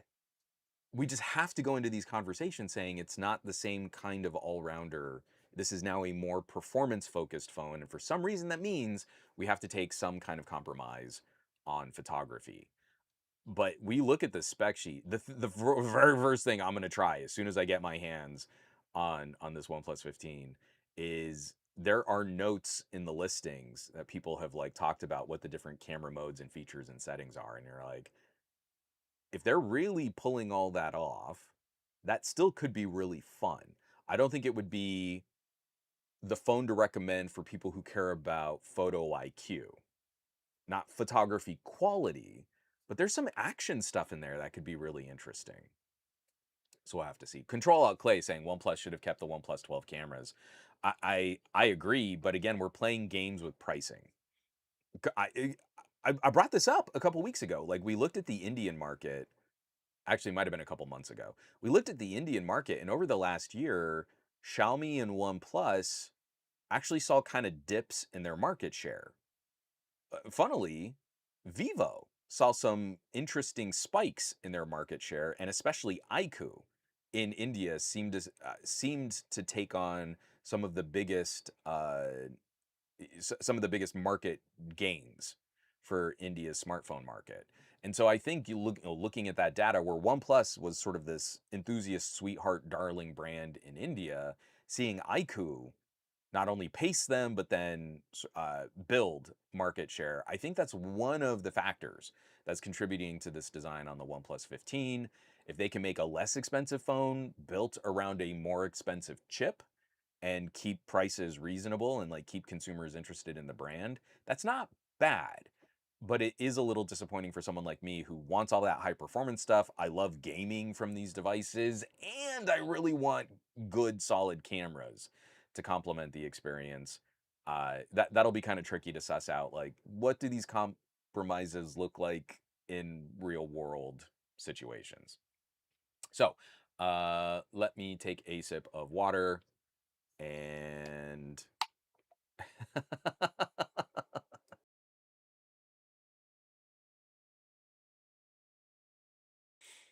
so Simon says Hypno says, a candy bar phone is too heavy, unlike the pearls they clutch. I mean, tell me we haven't seen some of those tech influencers like, oh, you pick it up and it's just so light. It's light as a feather. It's just so light. And who could even go back to picking up a regular iPhone after you pick up the Air? Like, you're so full of poop, dude. Come on. From Abella, he has the official OnePlus 15 on hand. He just can't say anything yet. I don't. It's coming though. I have a tracking number. I can hold up a track. No, I'm not gonna hold up a tracking number because then you'll have like my address and stuff. From WX Romer, Juan, off topic, but have you looked at Home Assistant Green by the Open Home Foundation to get away from Google or Amazon Smart Home Lock-in? I have not, but thank you for putting that on my radar, and I will absolutely check that out because I've been talking to Marie. We have sort of mismatched security cameras and home security setups and stuff, and it would be nice to change that and have like a more universal system that we could plug into. And I don't do Alexas or Google Home Assistant speakers or anything like that. So it would be fun to find an alternative. Sorry. Control Alt Clay, bring back the circle camera. From Majestic Moose, I still think the OnePlus 15 looks like half of a Pixel 10 Fold. Personally, I think this is their worst design in years. I think there's an idea like they're trying to recall the OnePlus. It was the OnePlus 10 that had the chromed square island for the camera module. Like there was chrome trim around the sides, and then it expanded out to make the square around the camera module. And I didn't love it. I really have liked circles. I like circles. Circles stand out. Someone sees one of my phones and there's a big circle on the back and they think camera. And maybe that's part of it. Maybe psychologically, circles on the back with Hasselblad branding meant camera. And that's not the expectation they're trying to give with OnePlus 15. So they walked away from circle as a design language because it's not camera. We'll have to see. Again, like the hardware here isn't bad. A 1 over 1.56-inch type sensor is a good mainstream mid-ranger kind of camera sensor. It's about the same size as the camera sensor in a Lumia 1020. It's a 2/3 inch type sensor. But it's just like we had something better on the OnePlus 13, and I wish we could have kept that. I really wish we could have kept that. From Abella, I've had the OnePlus 9, 10, 12, 13, and open. OnePlus 15 is next, LOL. Again, from your experiences, Abella, I hope you'll chime in. Like, as soon as you get your hands on the phone, I would love to hear from other OnePlus owners because those are the people who are vastly underrepresented in these conversations. You always have a techie who lives in an iPhone and spends more time with a Galaxy using a OnePlus for a week while it's under embargo software, then saying, "Oh, I don't know, guys. I wish it did this other thing that was more like my Samsung. But really, Apples are the best. Am I right, guys? So anyway, better luck next time, OnePlus." And having lived in the OnePlus 13, I don't think I could go back to Samsung. Even for Dex being a really nice add-on, price to performance, I just can't see anything touching OnePlus in North America. Oh, it totally does, Simon. The OnePlus 15 looks like a mashup of iPhone and Pixel.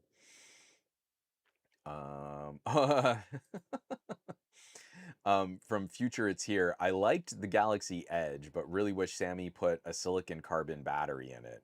And again, it's we can say these things. I really like this skinny phone, but I wish it weren't the phone that Samsung actually sold me. Because we're looking at phones like this. This phone is going to have a the OnePlus 15 is going to have a 7,300 milliamp hour battery. My mom has a OnePlus 11 that she legitimately gets 3 days of battery life on. And if I mean, she's not going to upgrade. She's doing fine with her OnePlus 11. Like, this phone is overkill for what she does. But if she were to flip it, she would go from 3 days and get 50% more battery. She would go from 3 days to almost 5 days of use before she'd need to charge it, and then it would charge in like 30 minutes. Imagine plugging in your phone for 30 minutes a week. That's the kind of charge cycles you'll put on the OnePlus 15. Right now, people are already complaining about the battery health on the Pixel 10 Pro because it's already starting to show reduced battery health if people are really putting charge cycles on the Pixel 10 Pro. My OnePlus 13 is at 99% battery health, according to the phone, and I've been running it hard all year, but I haven't put that many charge cycles on. I think I'm still at like 170.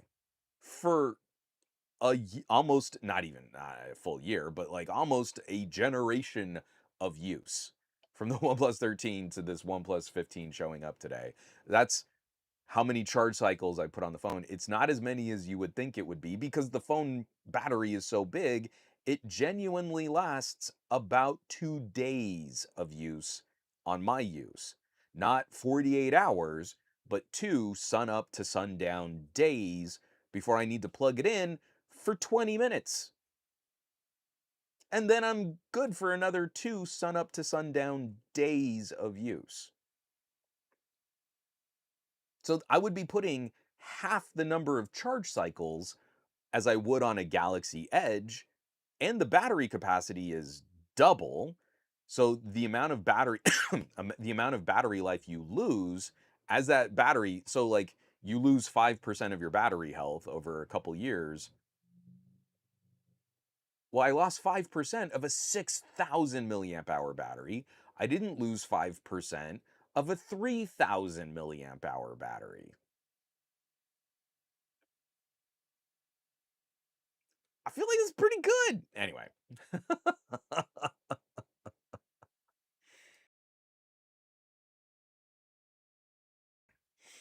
from one son John 44, I'm sold on the flat panel. I don't. I like that we're back to flat front faces. I just wish we could have a flat front face that wasn't in exactly the same overall frame as an iPhone. I miss like beveled edges or tapers or some kind of chamfer, something that made the design stand out.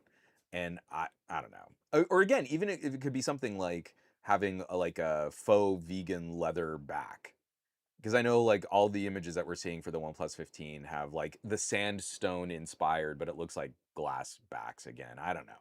I like what the OnePlus 13 did in terms of design. Um, future future, it's here. I like the look of the OnePlus. I'm bothered by the cameras. The pricing is really going to make the difference. If we're still charging like $900 for the OnePlus 15 and the cameras took a hit, I think that will make me a bit crankier. It makes the recommendation harder. But if we're kind of floating some other kind of pricing, like again, we should not expect the Chinese pricing, but €650 for the 16 gig, 1 terabyte version of the phone, man, imagine if we could just come in at like 750 for the base model and you were undercutting Galaxy S and we're undercutting iPhone 17, but this is like the high performance version of a OnePlus. Like that could be kind of cool. But again, we have to see. I have no idea what that's going to look like, pricing and availability globally and here in the United States. Simon says, no, we definitely have to look at this too. I bet that 7,000 milliamp hour battery doesn't make it to Europe because they have much stricter regulations on what kind of capacity. So there, excuse me, there are international or global versions of phones where they have to put in a smaller capacity battery. We'll have to see. I'm kind of curious, especially like with 8 Elite Gen 5, which I think has a higher TDP than 8 Elite, what kind of impact that's going to have on battery life. That's another thing that's impossible to test until you've lived with the phone for a bit. But if I've got the 7,300 milliamp hour battery, but the new chip eats more of that battery just to do basic stuff, then we really didn't get an upgrade. And you're probably even better if you want to stick with a OnePlus 13 or a OnePlus 12. Um, oh, and Simon says, Hypno says, also says, 6500 isn't bad. I see the Vivos are dropping the battery size by more for the EU. And if you could keep it within, as long as you could stay above like 5,000, there's something that changes in how you use your phone when you have a 6,000 milliamp hour battery with at least 90-watt fast charging. It completely changes your relationship with the phone. Already we were on that track like when OnePluses had 4,000 milliamp hour batteries and 45-watt warp charging. It was insane when you'd compare that to an iPhone, and it just kept getting more aggressive. It kept getting crazier how that changed using the phone.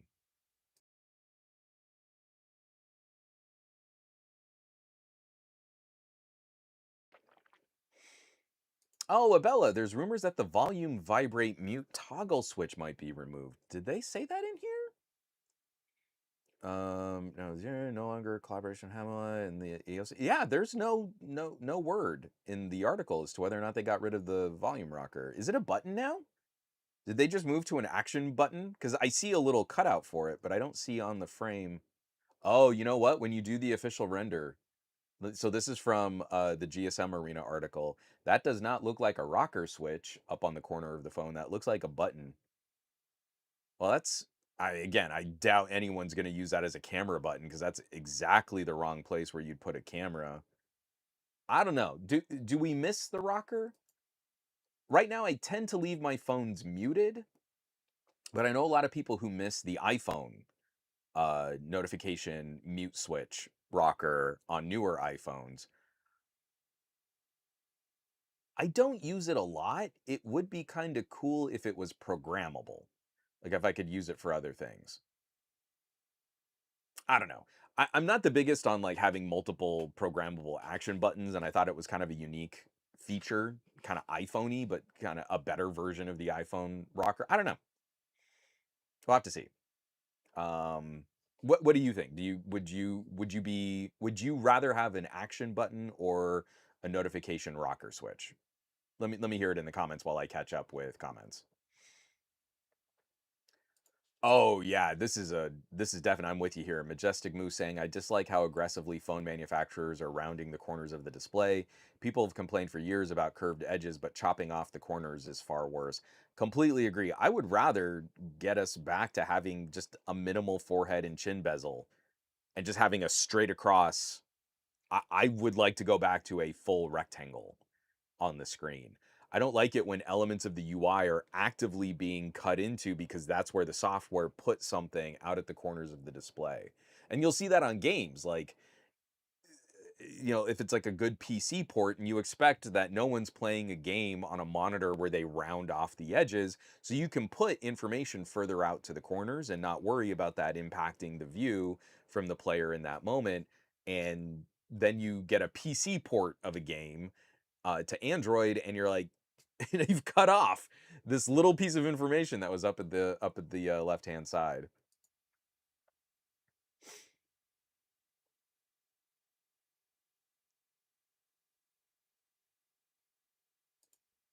Oh, John Gao is saying the camera sensors should be a 1 over 1.56 inch for the main and a 1 over 2.75 for the ultra wide and periscope. So it's very similar hardware wise for the ultra wide and a sizable downgrade for the other two sensors.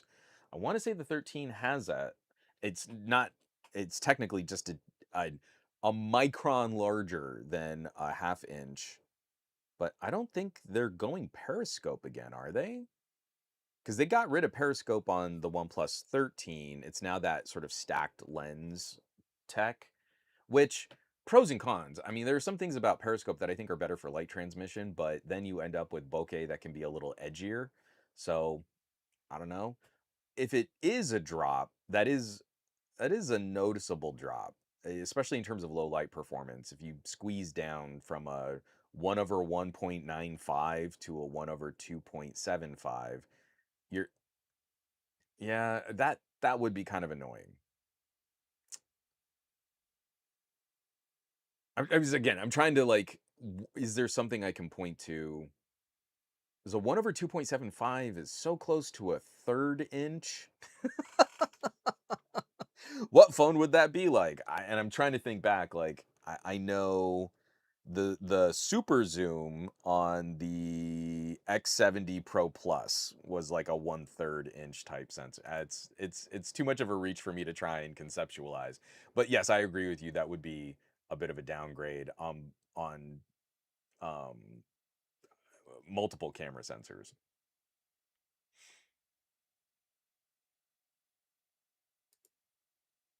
Oh, sorry. Sorry, Abel, not Abella.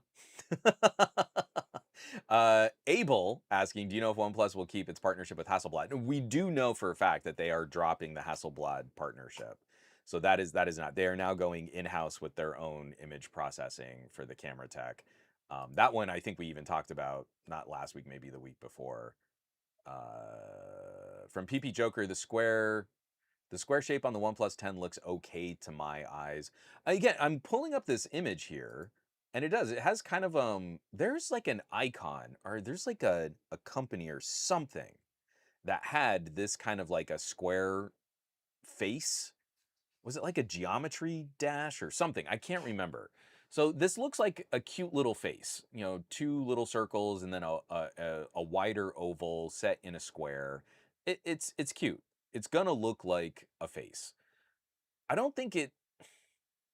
I'm not saying this looks bad, but I think it does look derivative, and I think it looks like a riff on Xiaomi, which looks like a riff on the iPhone, and it looks okay.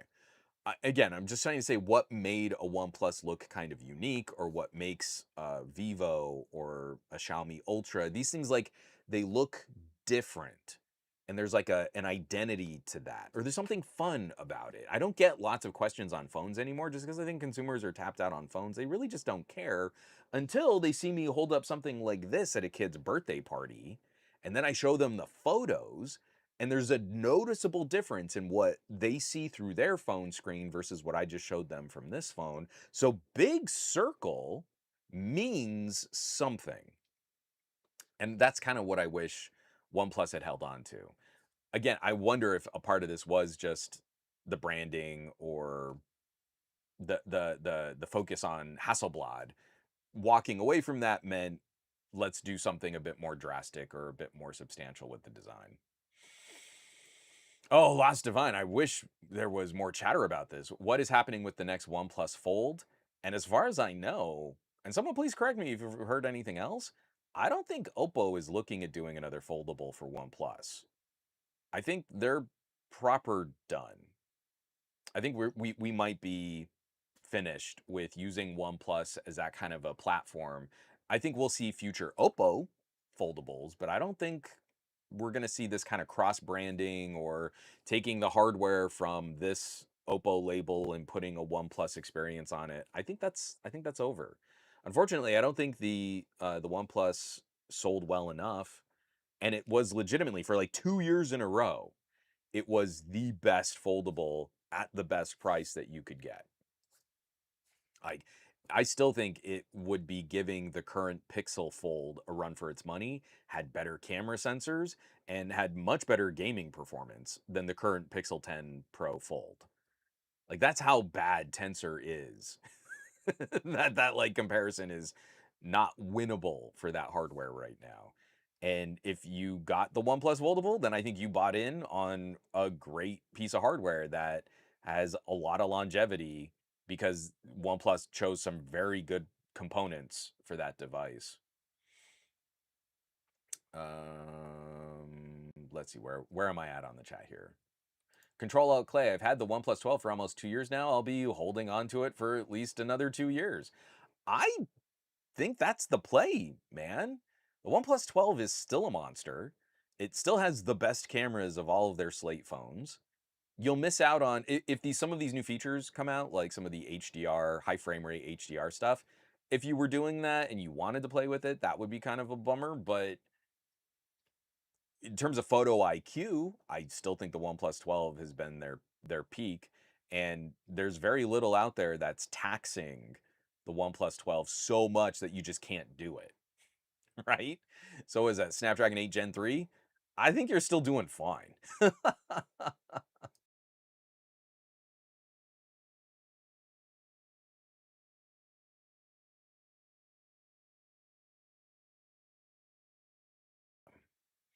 From Demoda Killa, lots of new phones almost have 1-inch type sensor, just like the fabled Sony Pro I. So actually, I think a lot of companies have backed off 1-inch type. Xiaomi still has it in the Ultra. Vivo has moved to a 1/1.3. Actually, I don't know who else has a 1-inch type. I guess Sharp. Yeah, the Sharp Aquos still has a 1-inch type if you get a phone from Japan. That might be it. Oh no, the Find X Find X Ultras. Unfortunately, we've lost a lot. So what I'm hoping is some of these ultras coming out, instead of stepping down to a 1/1.3 like Vivo did, I'm hoping that we'll see some of these companies start flirting with the new OmniVision. The new OmniVision camera sensors are surprisingly good, especially when we've been using them in some of these like sort of 3x telephoto setups. I think no one would argue with me saying like Sony has the most advanced camera tech on the market. Samsung has done some brilliant work with this new 1/1.4, but OmniVision has surprised in the Xiaomi's that I've used it in. The 1/1.3 that they came out with was very good. And especially when we were looking at the Xiaomi 14. No, Xiaomi was it Xiaomi 14? I think it was Xiaomi 14. I can't remember. Xiaomi was driving that OmniVision camera sensor harder than Samsung was their 200 megapixel sensor in the Galaxy Ultra.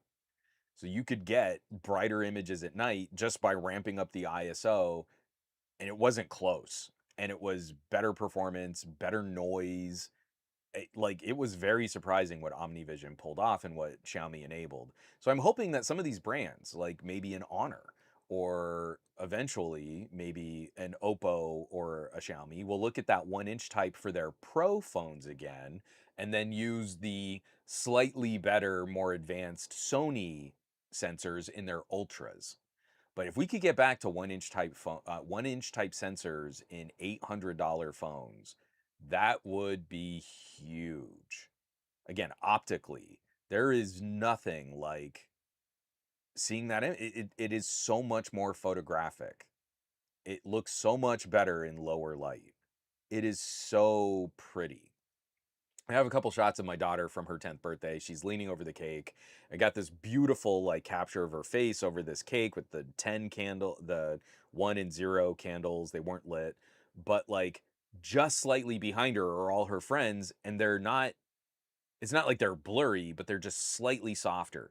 So her face just pops, and it's not a portrait mode. It's not a gimmicky cutout. Like you can see the little strands of hair. You can see that she's actually a little sweaty because she was running around with her friends and she was bowling and she was doing all this stuff. And her face is just in this dark environment too, because it's a bowling alley. So they have lots of screens and lights, but the lights are the bowling alley is dark, but for all this neon lighting behind her. And it's just so pretty. And it looks like it came from a proper camera because it is. It's a 1 inch type sensor. It's so close to like micro four thirds. I don't know. To me, it's one of those things. I think we've really it was correct that it was a premium tier feature because of how expensive Sony sensors can be. Xiaomi started it, collaborated with Sony to make this sensor happen. So obviously Xiaomi was the company that kind of got the most access to Sony in developing it. But now with OmniVision stepping in, Samsung doing a 1 over 1.1, is that what their sensor is going to be? Not quite a 1 inch type sensor, just a hair smaller. We've got some potential. We could do some really cool stuff.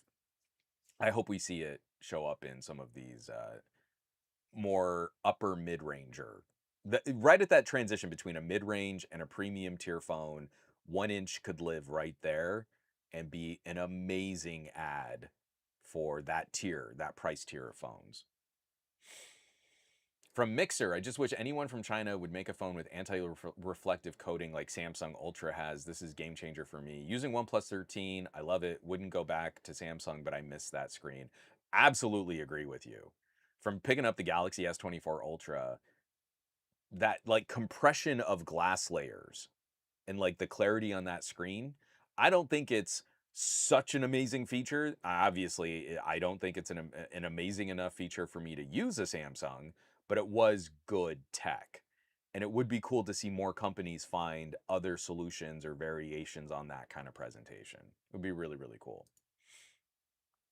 PP Joker. Oh, wow. My Pad 2 has a 9,510 milliamp hour battery for comparison against the OnePlus 15. So imagine like your tablet. Where's my OnePlus Pad? Oh, it's downstairs. Dang it.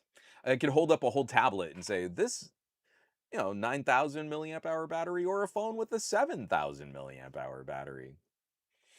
Oh, and good. Abel saying he's going to check back in when he has the 15, compare it to the 13. So Abel says, I fear it won't beat the 13 like Juan said. So we have to be increasingly more specific about what is it that we care about in a phone.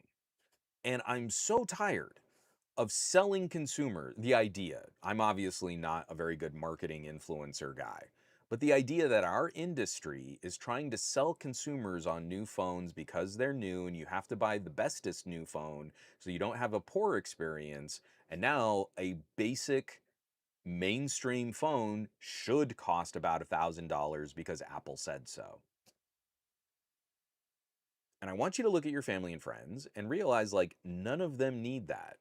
I am not the guy to say average consumer and then hide behind that like I'm going to hold up $1,000 phone and only use it at the stupidest, lowest, most basic way. That's not me. I want to elevate that experience. And I say, if you buy a $1,300 phone, you should want to do a whole lot more on that phone. And the phone is going to do it because it's powerful enough and it's got crazy camera sensors and it's got a ridiculous processor. It can do all that. So I think this into this next year from 2025 through 2026, we have to be a lot more aggressive and work with people and talk to our family and friends and like point them away from $1,000 devices. Just be straight up with them. What are you trying to do on your phone? That sounds like a $500 phone to me. And if you're really hyped up on working with your carrier, That should be a $500 phone that then you can get a wicked good deal on if you sign up to do carrier financing, or you get a new line or something like that. Most people I talk to would would not only be well satisfied with a $500 to $600 mid-ranger, that $500 to $600 mid-ranger would still give them room to grow. Like, I look at kids, picking up their parents' phones and playing games, and then the parent has just very mediocre Instagram-y kinds of photos of their kid on their phone. And then for them, it's like scrolling social media and basic messaging, communication, and phone calls, right? Well, that's completely eclipsed by a OnePlus 13R. That's completely eclipsed by a Vivo V series, a $400 to $500 phone. And those phones would still give that person expanded capabilities. Like if you wanted to play more graphics intense games, the OnePlus 13R would still have horsepower to spare for their needs, right? So I think we just got to keep hammering this point. If your phone is still doing it for you, but you're complaining about the battery life, just go get a battery replacement. If your needs haven't expanded to this supercomputer level that the 8 Elite Gen 5 Dimensity 9500 and A19 Pro Plus LMNOP edition have brought, then don't get those parts. Like my mom has started telling, like my mom has this she's a part of a quilting community and applique society, and she's doing a lot of these really really beautiful like handcrafted folk art presentation pieces. We have a quilt on our bed. I mean, it's just stunning the work that my mom has done. But she's hanging out with these ladies, and it's kind of a cool mix. Like, obviously, this is a tradition art style. Quilting is a tradition that gets passed down. So a lot of the members are more women her age and older, but we're starting to see like some younger people coming in and like, oh, there's something tangible and practical, and I'm doing something with my hands, and I'm not staring at a screen. And this kind of folk art presentation is making its way into younger populations. There's an opportunity there to share this with a new generation of artists, right? You can't AI a quilt yet, but she's like talking to people and like, yeah, I've got this. It's a little older OnePlus, but when you go and buy that really expensive iPhone, or you go and buy that really expensive Galaxy, it's like you've got a car with a really powerful engine. Well, you don't drive a sports car because that's not practical. You don't get good fuel economy. And she's like telling these old ladies, like, what are you doing with your car? You don't need a Ferrari phone. You need a Honda Civic phone. And then you would have better battery life, and then you wouldn't need to charge your phone as much, and it would probably, last longer because of this. It's more economical. And like, it's funny, like here in the United States especially, we have so much opportunity to use things like car metaphors because we're all so much more osmosis aware of cars, and we could be making our phone conversations more apart like that. If I could get a 6,000 milliamp hour battery with a Snapdragon 7 series chip, that would be crazy overkill daily driver, powerful, and be more power efficient, last longer on a single charge. Like, everything would be gravy. And all the people that I've talked to who consider themselves this lowest common denominator, average consumer, all of them perk up when you say, like, you could have a phone that lasts 4 days on a charge. And then if you got out of the Samsung or Google ecosystem, but you still kept Android, you could have a phone that lasts 4 days on a charge and recharges in 30 minutes. Instead of buying a bunch of wireless charging pads to constantly be trickle charging your phone because you have battery anxiety, what if you only plugged your phone in for 30 minutes every 4 days? Oh, and that phone will be cheaper than a Galaxy S26.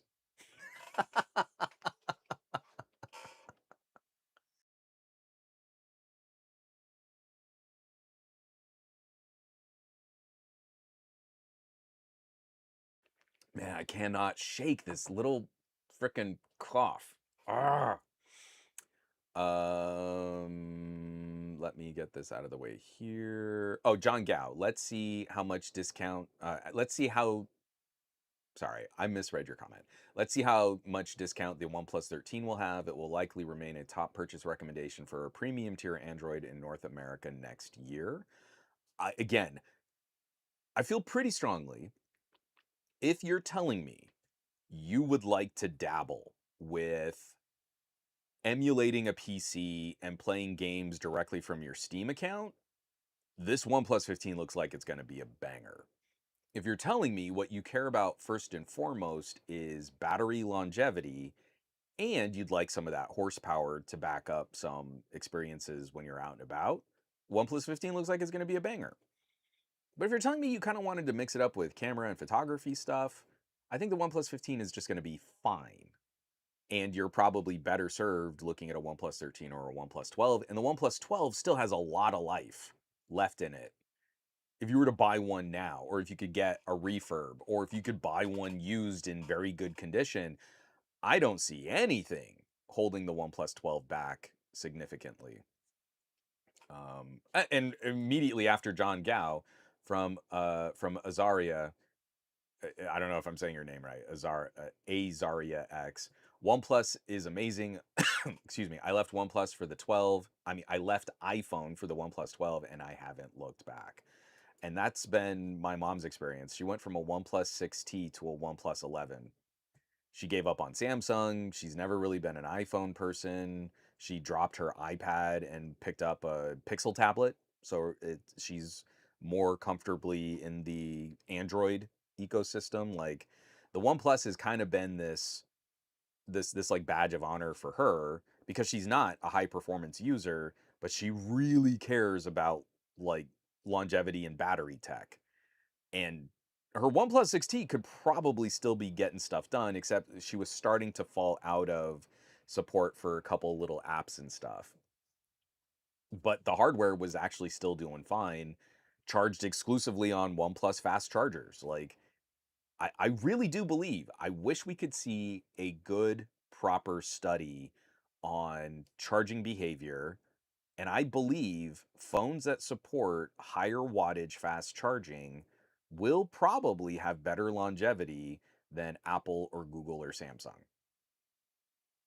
Like the overall life and health of the device. They put in a bigger battery, so it's going to degrade, the actual user experience will degrade less over time.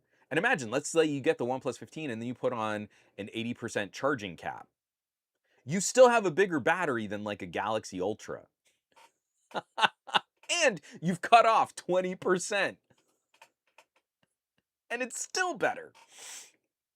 So I think because you degrade less over time and your phone only reaches its like peak thermal limit for a shorter period of time. So like charging up a Samsung at half the wattage means that you're running that battery hot for twice the amount of time. And that puts additional wear on a battery. The longer that battery runs at an elevated temperature, the faster that battery will degrade. And I really do think we're seeing some of the practice, like the way that I can pick up a OnePlus 12 and kind of just keep using that phone and the battery health is still remarkably good. I think it's in part because I try to make a point. If I'm going to charge this phone, I've got a OnePlus charger. It's going to charge really fast and then I'm done and I can get on with my day. It got warm. It didn't get screaming hot, but it was only warm for about 15 minutes. And then I had a day and a half of use. So I really wish that we could kind of take a proper look at that because I really feel Google and Apple and Samsung are holding to a battery tech they know makes their devices age poorly. Because you'll still buy it, you'll still buy this garbage. Are you going to leave Apple? No, of course not. So, what incentive do they have to put in a better battery tech? Unless they get to a point where it's like, oh, well, we have a thin phone, and just to get our phone to last the day, we finally had to invest in a better battery technology to keep the capacity a little higher, even though we're shaving this cavity out of the phone. It's so cynical. But again, the iPhone Air looks like it was built to just last you a day of basic use on a single charge. If you use it a little bit heavier, you'll have to top off during the day. And at best, you're charging that phone every night, or you're buying a bunch of extra little Qi 2 pads that you can stick your phone to, trickle charge it really slowly while running the battery hotter for longer, and then you've got to flip that phone in 2 years or get a battery replacement. But you take it and they've got little chips, or maybe you dropped it one time and the frame dented a little bit and they can't replace the battery for you because that's their policy at the Apple store. I guess you just need to buy a new phone. I don't understand. I don't understand why that's not so much more obvious to people when you look at an iPhone. And now how obvious it's becoming when you pick up a Pixel. It's not the direction we should be walking. This is not the path we should be on.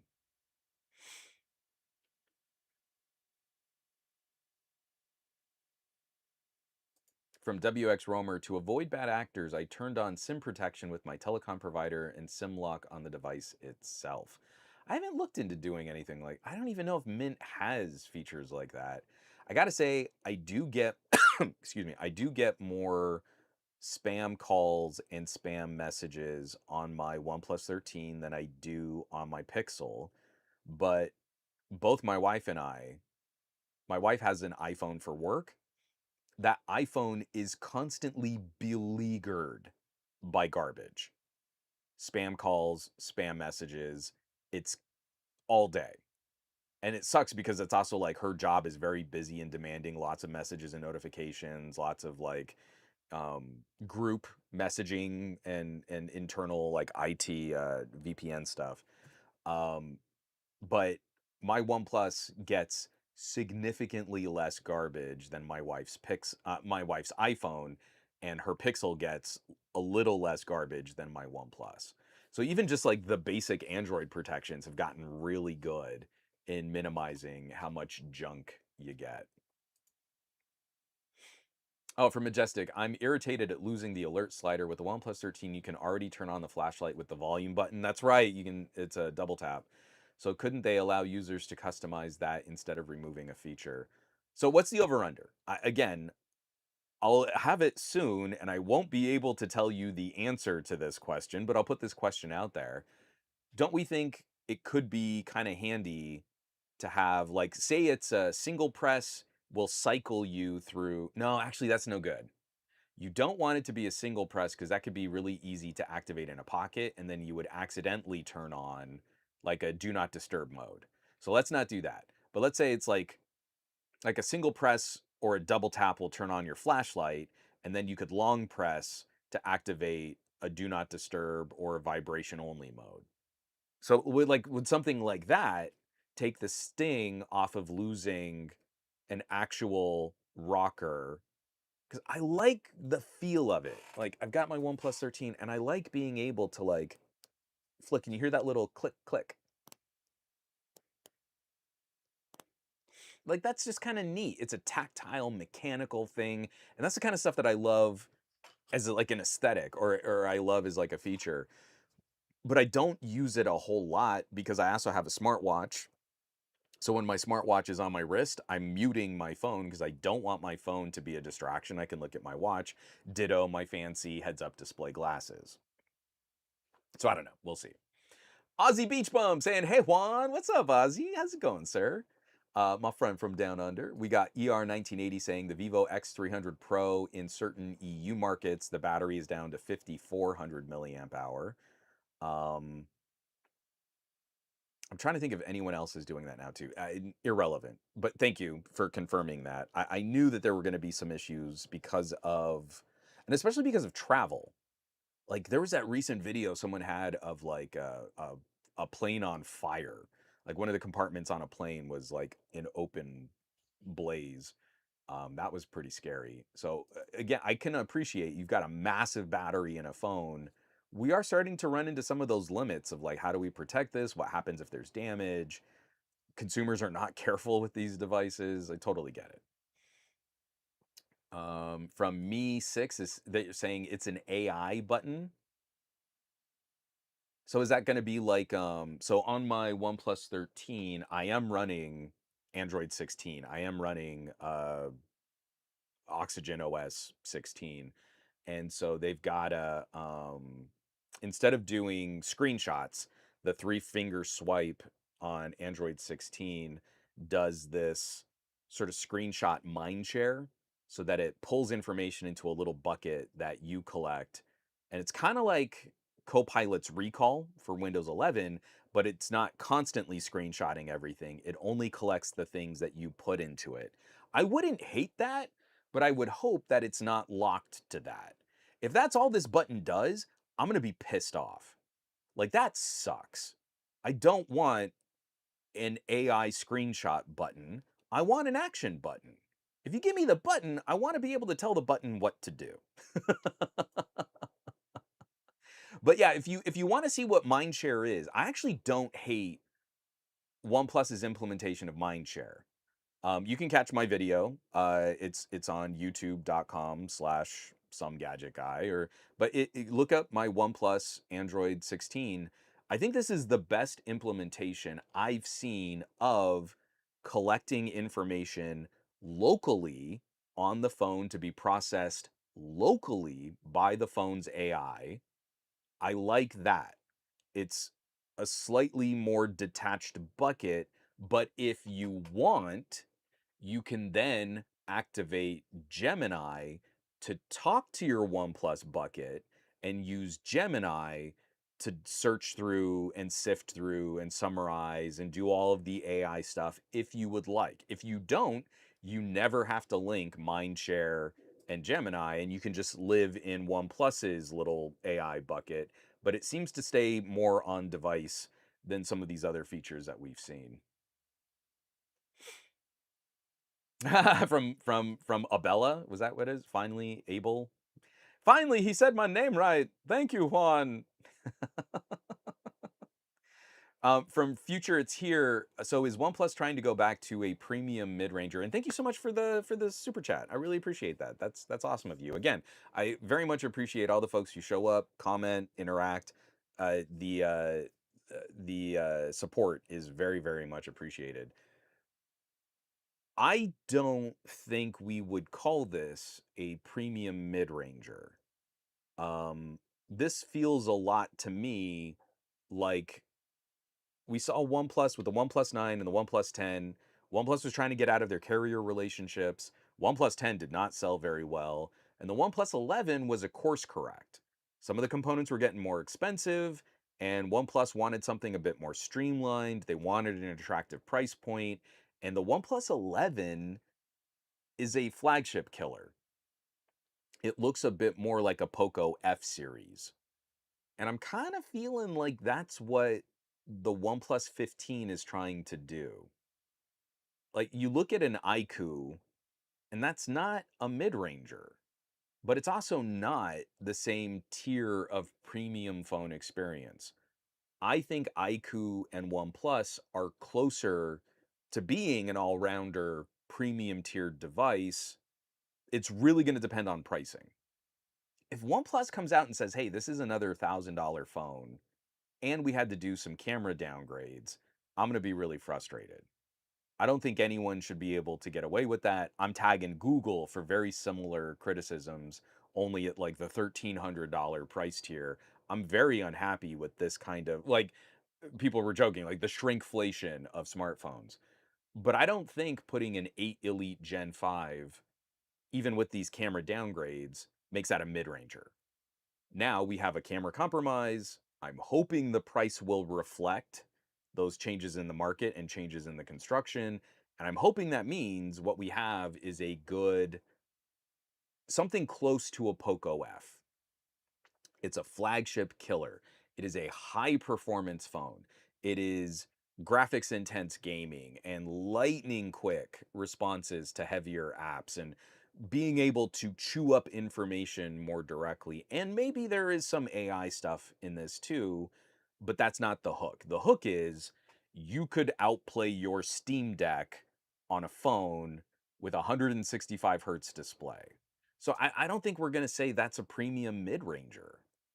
I don't think that's the argument, right? But we got to get away from words like flagship and mid-ranger as just like an experience and really just focus on price. If this thing comes in even I don't know, maybe even up to like $800, man, I think that's going to be a good deal if you care about performance. And if you don't, then I would highly recommend stepping down to a proper nice mid-ranger phone and maybe even save a couple $100. So we'll have to see. Until we know how much this is going to cost globally and how much this is going to cost in the United States, it's really tough to kind of put a bead on how I feel. Right now, I'm a little anxious and I'm a little concerned about the cameras, and I'm kind of excited to see what the 8 Elite Gen 5 might do. But until I see, is this going to be a 799 device? Is this going to be a 999 device? I'm unsure. And that's where I'm just kind of stuck with what we might be able to do.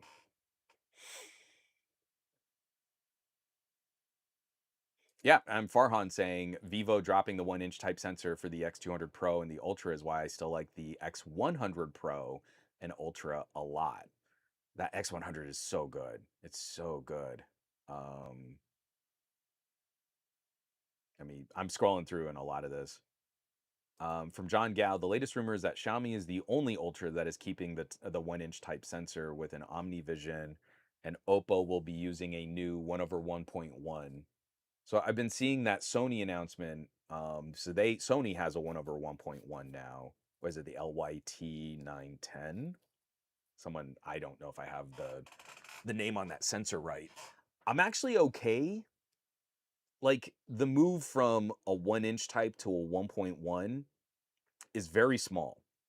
It's kind of the same, like functionally when you look at a 1/1.3 to a 1/1.4, like the main camera performance on the OnePlus 13 is so close to the hardware level performance on the Galaxy S25 Ultra. And I can find ways that I can it's so minimal, but you can show how yeah, the Ultra is going to perform a little bit better. Same thing, like the Vivo X200 Pro versus my OnePlus 13.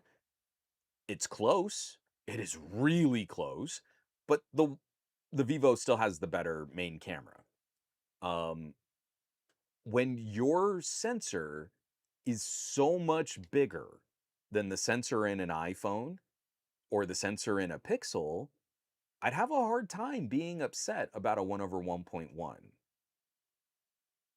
because it's going to demolish a 1/1.3. If you really care about optics and photography and depth of field and bokeh and the things that make an image look more photographic or more cinematic, that's still gonna be an improvement over Google and Apple. So I'm anxious to see what those sensors might do, but I'm also hoping that in 2020, maybe late 2026 or early 2027, we might be seeing some of these other premium phones start looking at OmniVision. If a Sony sensor is going to be too expensive and we have to scale back to a slightly less expensive Sony sensor, we might consider a Xiaomi 16T with a 1-inch type from OmniVision. And I bet you that's going to be a good sensor. Like, I bet you that'll compare against the last generation. Was it the 989? Is that the 989? Yeah, I think it was the 989 from Sony. That would still be a massive photography upgrade for the vast majority of consumers. If I pick up my Xiaomi 12S Ultra with the older 1-inch type sensor, this is still better photographic hardware than most of the $1,000 phones available to North American consumers. Like, not close. It's just real good.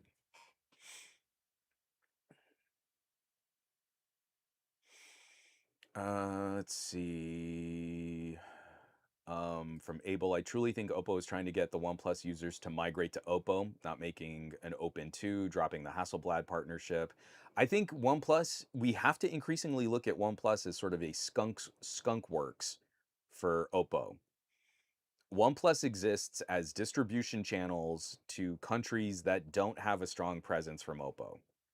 So there's no Oppo in United States, but there is a distribution network for OnePlus devices and not carrier agreements, but carrier certifications, a process for FCC regulations, a process for support and parts replacements, and then also sales through other outlets like Best Buy.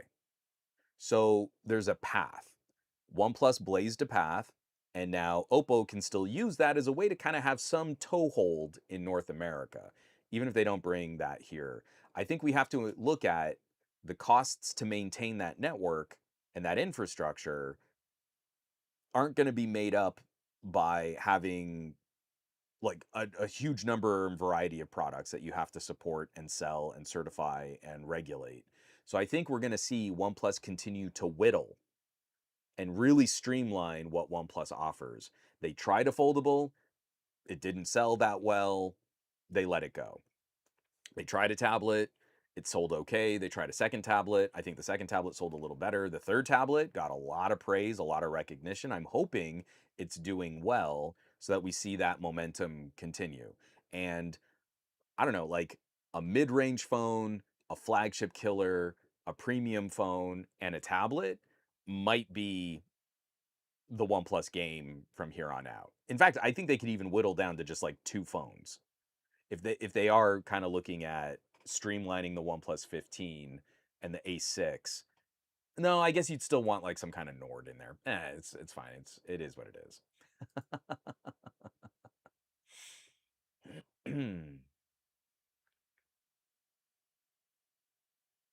Aw, from Ramran, I just want to chime in and say that I bought the OnePlus 13S for my dad.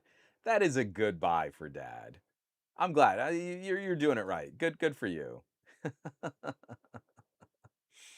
From the Autumn Network, I think you're saying I went to Chinese phones as I've grown tired of Samsung and Google. I I've been very happy. Again, if you care about a certain aspect of the performance, I actually think there are better choices in Honor and Vivo and Xiaomi and Oppo to kind of zone in on something specific and have like a better version of that. And I think Google and Apple trying to be just these sort of generic all-rounders that are good enough but charge the most is a bad way to do business. Um, let's see. From Suolin. Uh-oh. Controversy. I'm gonna sit up in my chair. So Suolin says, I might get chastised for this, but I bought a Pixel 10 Pro on launch because rooting is the hill I will die on. But holy crap, the battery is monumentally ass still to this day. So Suolin, here's what I don't think anyone in this chat is ever going to fault someone for. You didn't buy a Pixel because someone else said Pixels were generically the bestest Androids. You didn't buy a Pixel because some influencer with terrible photos on their Instagram said Pixels are the bestest cameras for taking the pictures of things with the HDRs. You got a Pixel for a very specific reason. I don't think anyone here would fault you for that reason. Like, you go into a purchase knowing what you want out of it, being more educated than average techie influencer consumers, and realizing the strengths and weaknesses of what you bought makes you an informed consumer. I think that's what we're all trying to see in this chat right now. When I look at the faces in this chat, and I know some of you probably viciously disagree with some of the stances that I hold on individual gadgets, but game recognized game, I think we're all here because there's something, and it might be something small, it might be something silly, it might be something like oddly unique, but there's something we care about and we're curious about, and that's where we want to put our time and money and effort. I'm not the guy to really talk up ROMs and rooting. I'm hoping there's a company I'm talking to right now, and they're trying to come up with another privacy focused phone. And I want to take it for a spin, and I'm curious to see what they can deliver. So I'm curious about it, but I don't do a lot of this flashing ROM graphene lineage. That's not my bag. That's just not what I'm interested in right now. But I have a high appreciation and level of respect for folks that like live and die by that stuff. I want you to do you. But again, that's not something I think we chastise for. I think we chastise when someone says, "Oh no, pixels are the best," and then like can't back up that statement, right? That's where I get pissy and combative and argumentative. So you just told me something that you heard someone else say because they wanted to make you feel good about the thing you already bought. I want you to love your phone, but don't come at me with hack, secondhand opinion, garbage, influencer bait, because that I'll shut down.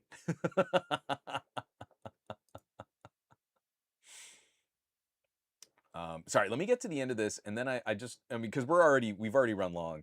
I just want to close out, just like if anyone's watching some spoopy movies and having some scary good spookies out there, if anyone's having some fun with that, let me take a drink of water and just kind of catch these last couple comments here.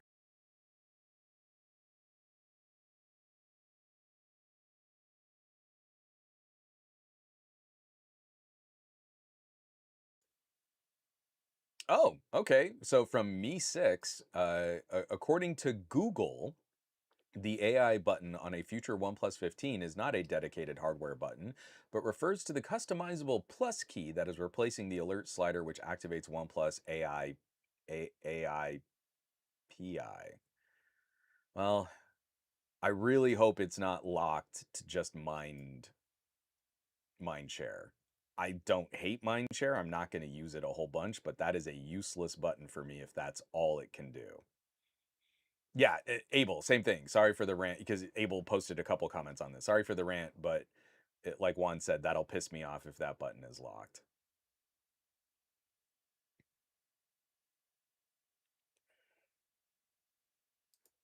So John Gao, I don't disagree with you, but I think it goes hand in hand. John Gao says, I think the rationale for Oppo and Vivo downsizing their main camera sensors on their ultra models is more about making hardware space for a bigger ultra wide or telephoto module rather than cost cutting. I don't disagree on that being a benefit for the companion sensors. I do think it's cost cutting first.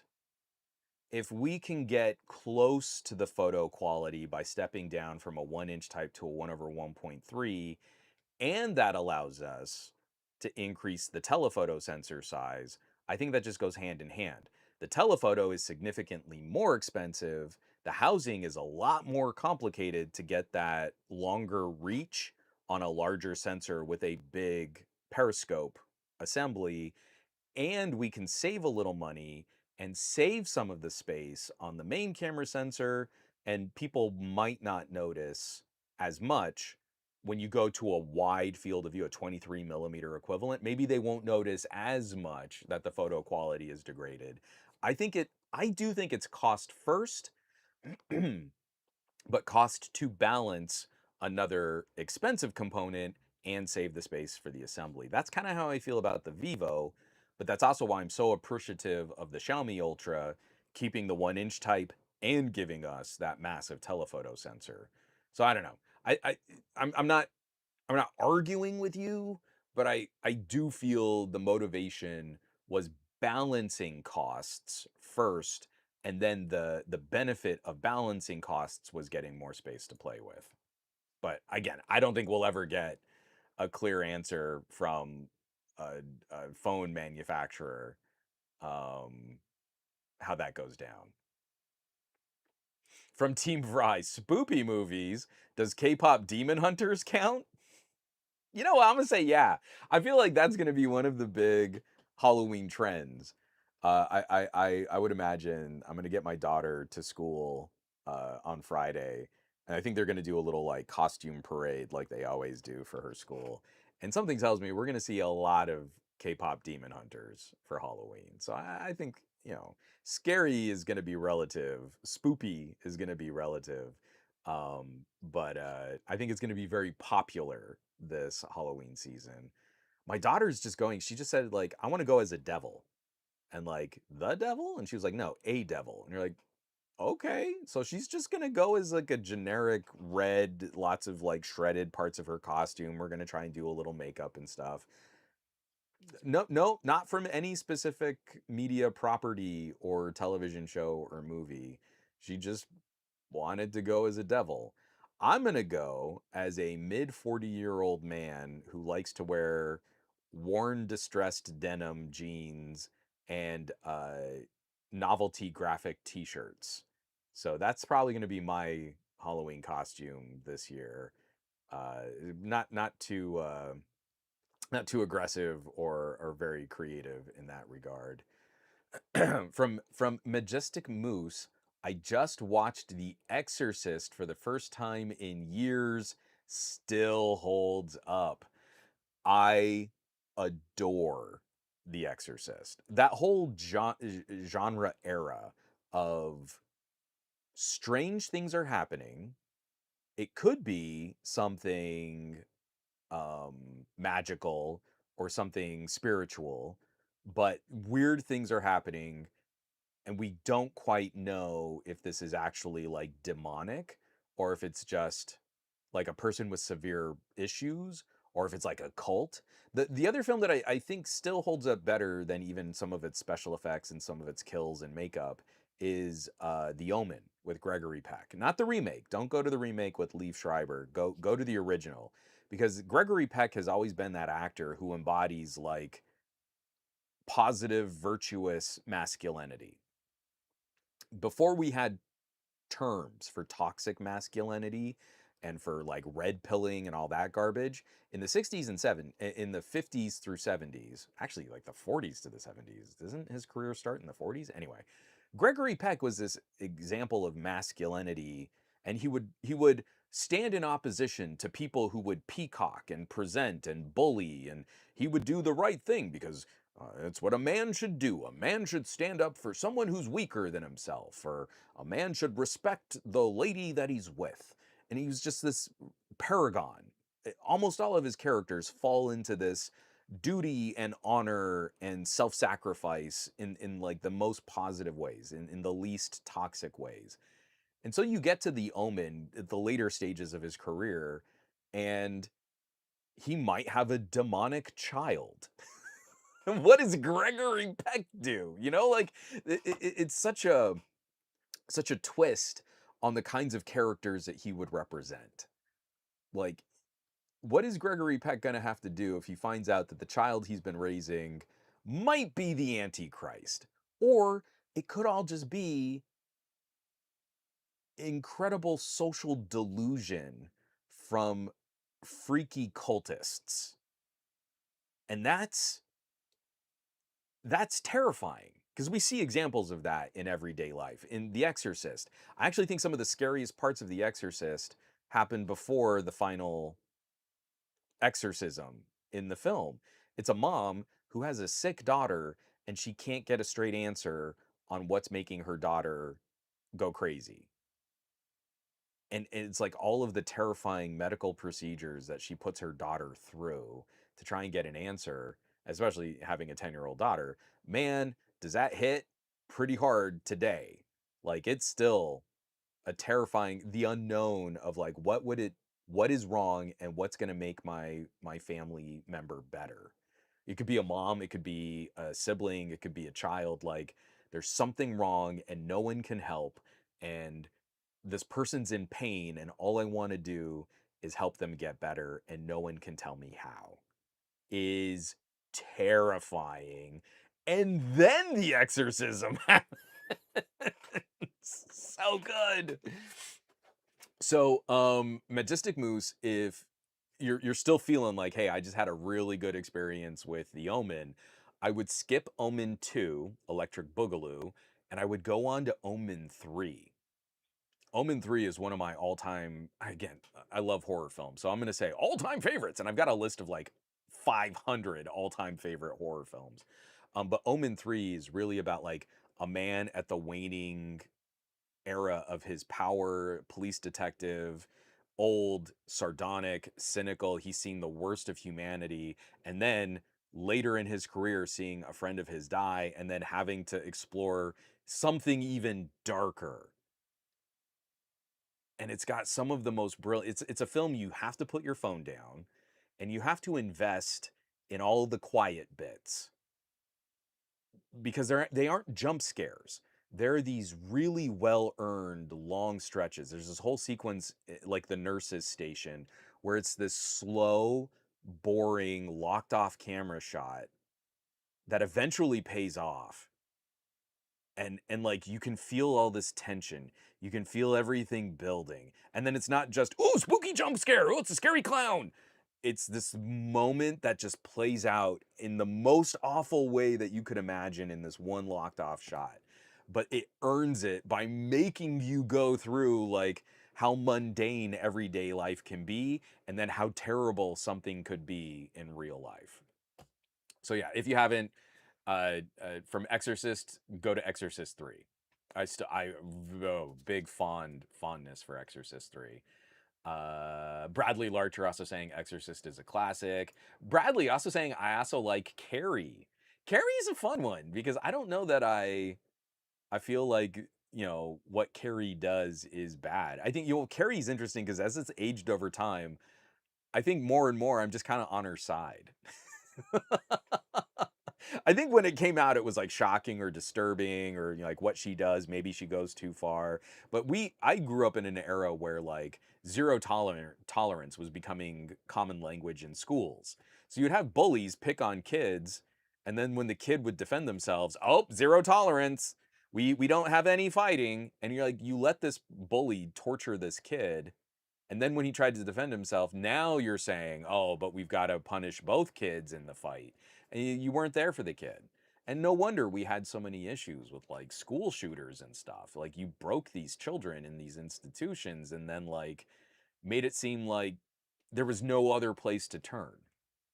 So I'm not saying that's a good thing, and I'm saying I feel like there is some ownership of those situations because of schools and faculties. Not that the outcome of that is what should have happened. I do not advocate for that at all, but I am saying I think it's kind of easy to understand how some of those situations could have been brought because of these types of policies. So then I watch Carrie and go, yeah, I kind of get it. She was the weird kid and everyone was picking on her. You know what? She's kind of sympathetic in this. I don't think she's really the scary, ugly demon one. So yeah, Carrie's pretty great. From Farhan, if you want real spooky movie, Indonesia and Thailand horror is the way. Not gonna lie, I still can't get on with them.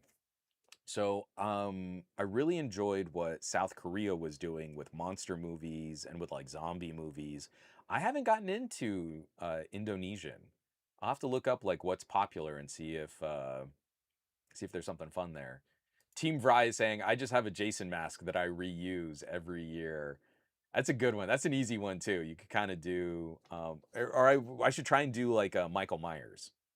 That would be kind of fun too. I'm just not tall enough. Like no one's gonna be. I'll be like short, unintimidating Michael Myers. um, from Abel, child's play will always be the reason I fear dolls. I swear I saw my best friend's sister's doll blink at me when it was sitting up. And Bradley Larcher, well, then don't watch Annabelle. Oh man, that's brilliant.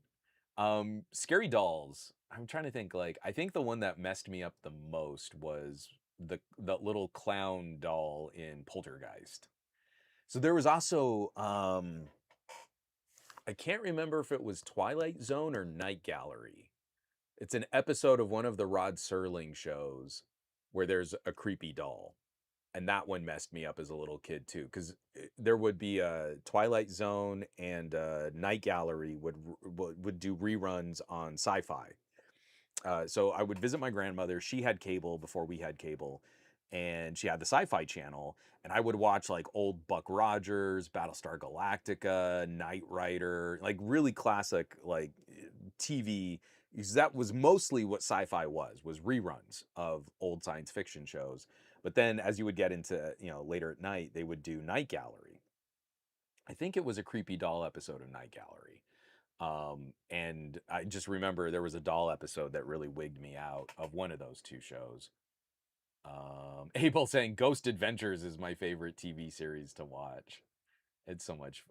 I like people freaking themselves out, but sometimes I do feel like the reality aspect of some of those shows gets a little much. If you liked, I'm kind of torn on like whether or not I would recommend it, but I thought it was a really interesting take on a ghost film. Let me make sure I have the title right. I think it was Presence. Is it Presence or The Presence? It would help if I could spell film. Come on. Do the movie. Yes. Okay. So 2024, and it's just Presence. It's not The Presence, but it's Soderbergh. Soderbergh did a ghost movie that didn't really get a lot of press, but, and I don't know that it's effective. I don't think it's scary, but it's lots of vibe and atmosphere, and it's quietly eerie. And it's another one of those, like, again, you want to put your phone down and maybe turn off all the lights and just kind of have a nice little, like, midnight quiet but atmosphere kind of vibe. It worked for me. It is not regarded very high. I mean, I want to say it's like movie review scores were like right in the middle. People either really liked it for what it was or they really hated, like, oh, it's slow and it's boring. But I kind of like movies that will let you sink into something just a little eerier. And the hook on it is it's got a lot of the trappings, the way that the film is shot and edited, it feels a bit like found footage, but it's also moments that feel like they're kind of driven from a spirit's point of view. So the hook isn't, ooh, there's a creepy ghost and we must do a ceremony at the end of the film and things are flying around the room. There's not like chaos and catastrophe.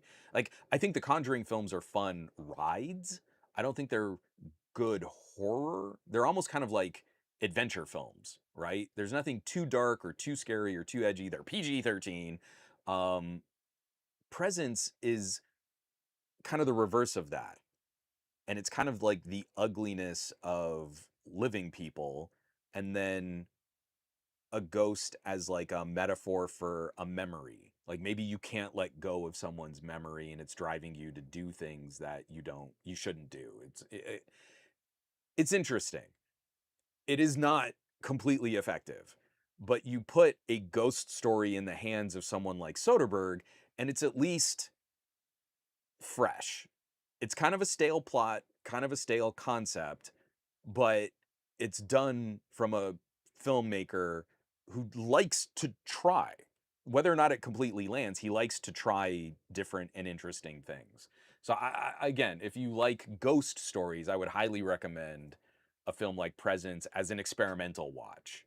Not as like, oh, I definitely want that thing that's really going to freak me out, really going to scare me. I'm going to go to that. That's not this. But if you want to take a chance on something, it's movies like this or I Saw the TV Glow. Heavily laden with metaphor and subtext, not the scariest movies, but lots of vibe, lots of atmosphere, eerie ideas. Don't quite stick the landing as horror films, but interesting concepts to explore. Those two movies, especially Presence and I Saw the TV Glow, I really liked the attempt. That sounds like such a backhanded compliment. But no, I really enjoyed both movies. But I'm not putting them out there as like, hey, if you really want to freak yourself out, those aren't top picks for that. From Azar, is it Azaria? I already mispronounced Abella's name. Please let me know if I'm saying her name right. Saying The Omen is a classic. Omen is a mandatory watch for me every October. So probably tonight or tomorrow night, I'm gonna fire up The Omen. It is so good. Again, I'm a nut for Gregory Peck anyway. Man in the Gray Flannel Suit, The Big Country, Guns of Navarone, Gregory Peck, classic Hollywood, and one of my all-time favorites. One of my favorite leading men. And if you watch The Big Country, you will get the 1960s version of of objecting to toxic masculinity. When we were still having these debates raging today, and you've got really hateful people on the internet and red pillars and misogynists and misandrists and like all of this horrible and horrific social struggle, there was a film, a Western starring Gregory Peck, where the whole point of the film is fighting generational conflicts. There's like a Hatfield and McCoy kind of fight between two families that Gregory Peck gets drawn into the middle of. But then he gets drawn into the middle of this, and his whole stance is, but we don't have to keep perpetuating toxic masculinity. You don't have to keep fighting this fight just because your fathers fought this fight and their fathers fought this fight before them. You can just grow up and be men and like care for people. And then he meets a woman who owns land, and he's like, you know what? I don't have to try and belittle you and put you in your place or make you a wife. What if I just treated you as a business equal and we came up with a business agreement on the land that you own? And it's brilliant because the movie's just a good Western, but the context of a good Western in this commentary on what if dudes could just be cool? Yeah? Don't you think life would be better? And that was in the 1960s.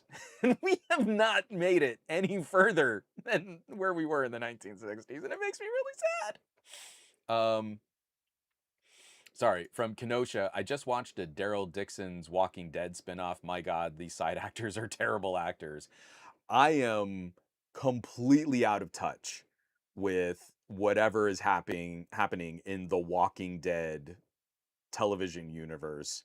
I love the Walking Dead comics.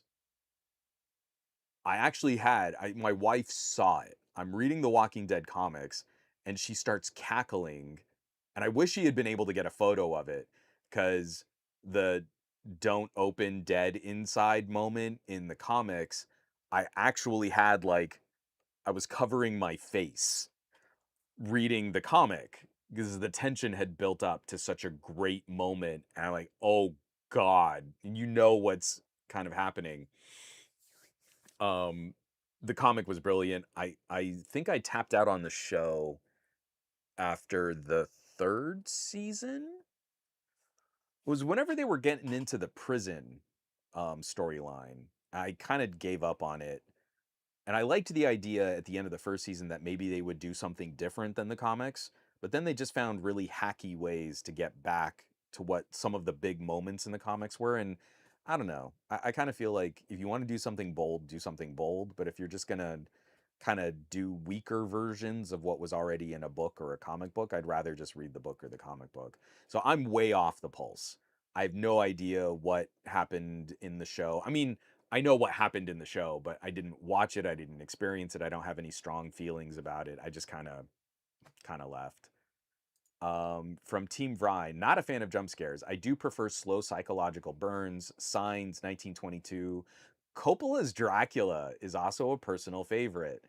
Coppola's Dracula has some cornball to it, but it is so good. And I think a lot of people get fixated on a couple of the elements that don't quite land. Like you've got some actors in there that might not have been the best or most appropriate pieces for their roles.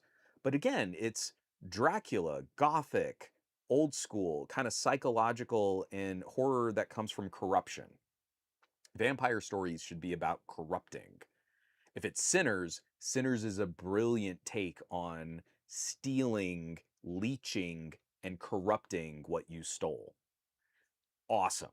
It is like the perfect proto-Slavic metaphor for horror and those ancient tales that we would tell. Love it.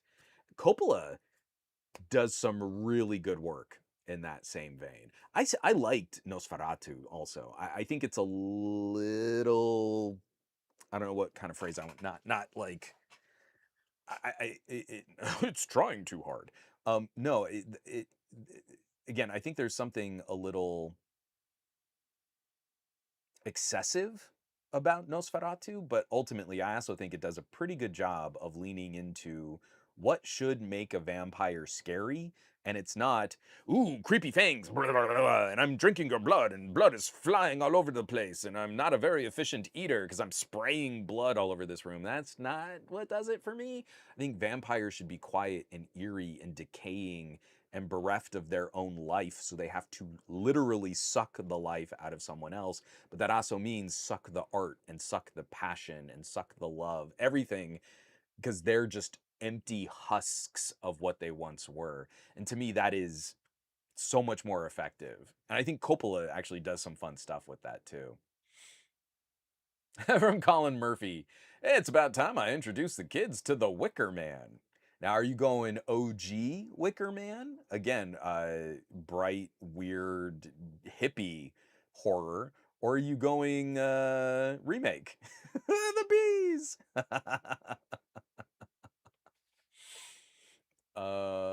Team Fry reminds me that I should rewatch John Carpenter's The Thing. So I like making a double feature out of John Carpenter's The Thing, and then the 1970s version of Invasion of the Body Snatchers.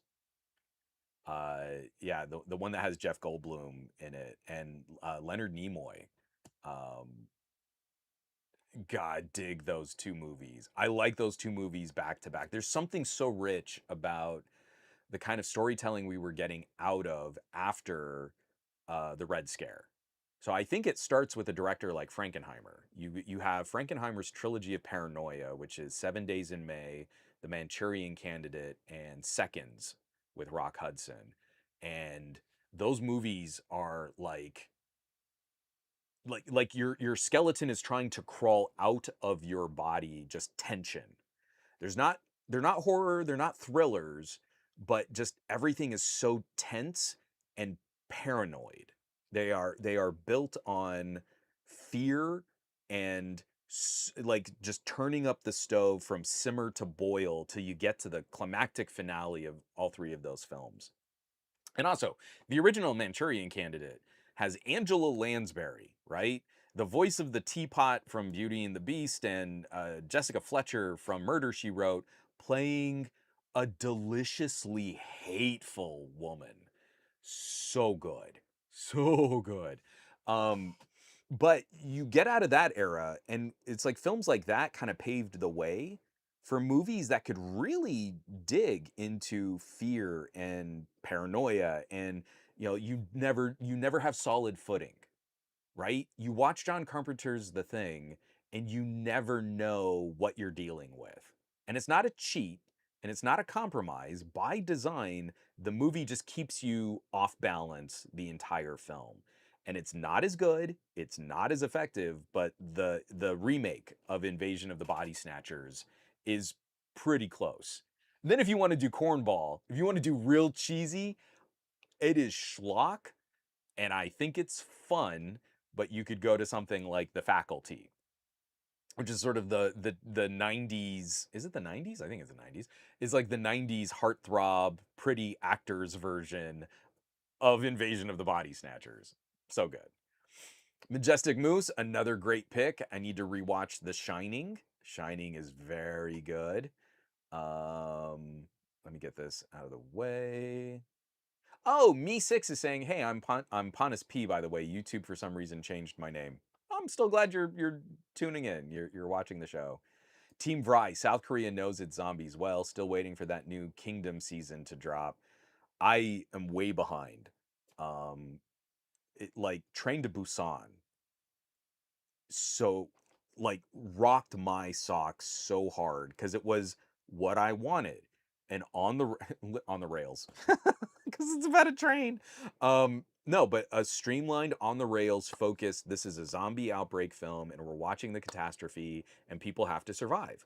And we've seen that movie done a bunch of times, but you put it in the hands of competent filmmakers who care about what they're making, and you can make that story tactically effective all over again. It's so good. Oh, okay. Majestic Moose is saying it was a Twilight Zone episode called Living Doll. Okay. I could not separate if it was black and white or in color. And so I couldn't remember if it was Twilight Zone or Night Gallery, because Night Gallery was a bit more horror and fantasy, and Twilight Zone was a bit more fantasy and science fiction. So yeah, thank you, Living Doll. I'll have to look it up because I do have. They're in my storage unit, but I have Twilight Zone on DVD, and I should probably just rip those. That would be fun to have on the Plex. From Abel. Oh, that's adorable. Abel says, my brother loves watching paranormal movies and shows with me. I kid you not. One morning we woke up to all the lights on and salt in front of all the doors and windows. Oh, that is so cute. Maybe a little early for him to be watching some of that stuff, but that is adorable. And like again, not just, hey, I'm gonna protect myself or I'm gonna hide under the blankets. Like your brother went out of the way to try and protect the family. Oh man, like buy that kid a milkshake or something and tell him some random dude on the internet was proud of him for thinking about protecting the whole house. That's adorable.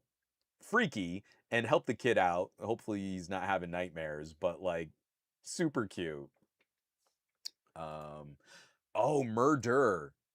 Um I just got a copy of this and I haven't watched it yet and I have been dying to watch this. I don't know how to pronounce Gojiram Haunted Asylum, a South Korean movie filmed with influencer style, got me back to enjoying horror movies after ages.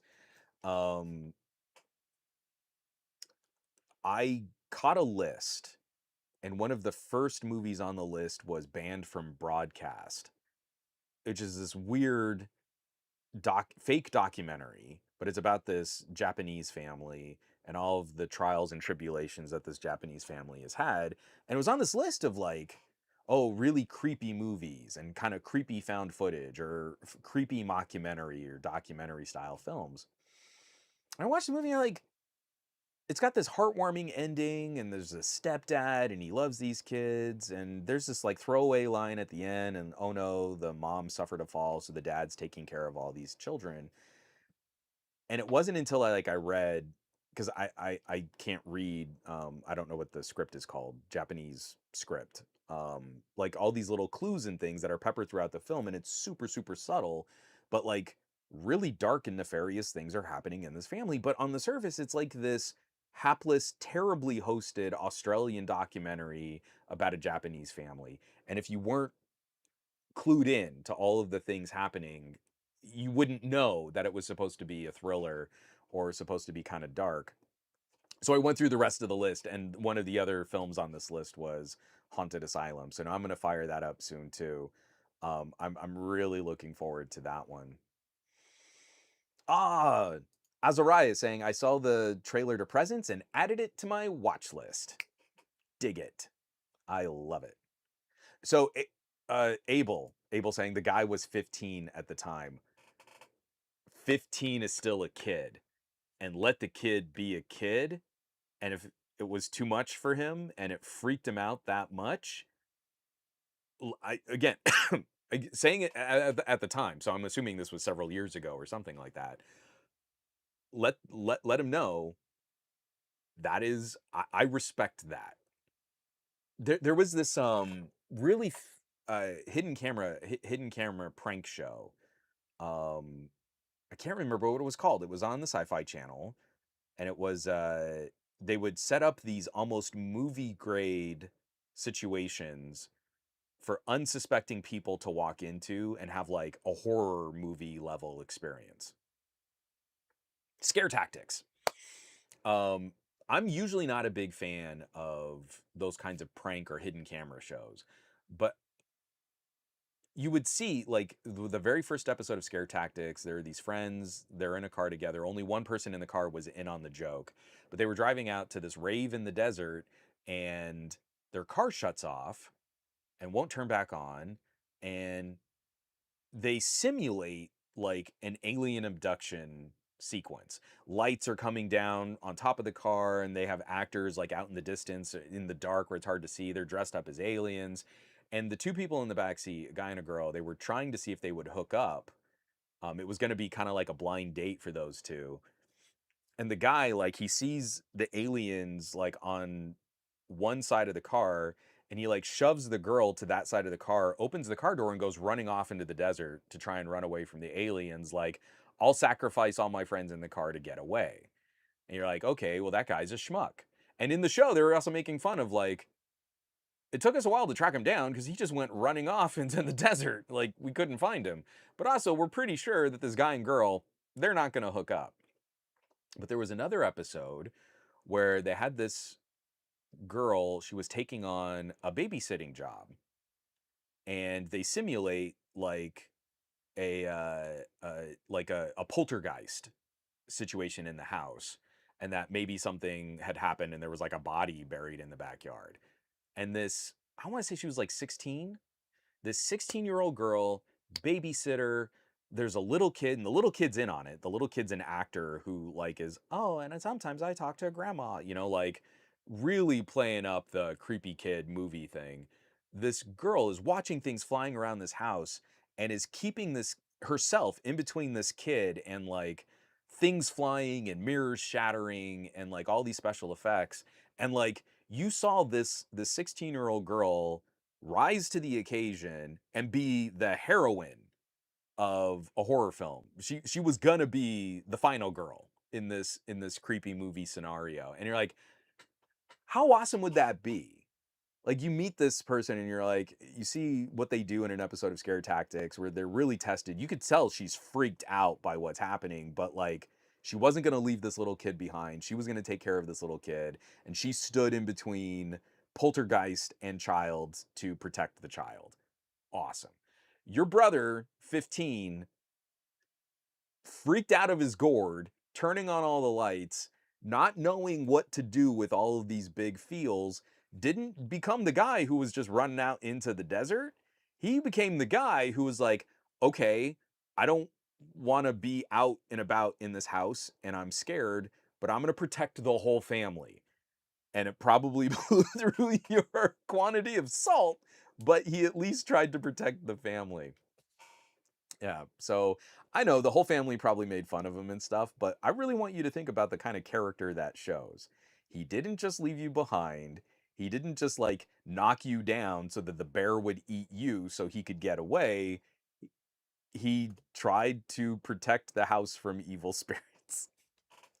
I think that's worth like, hey, a pat on the back and just say, like, I know that happened and I know you freaked out and I know we made fun of you, but why don't we go grab some hot dogs? And Juan on the internet said, you seem like a pretty cool dude.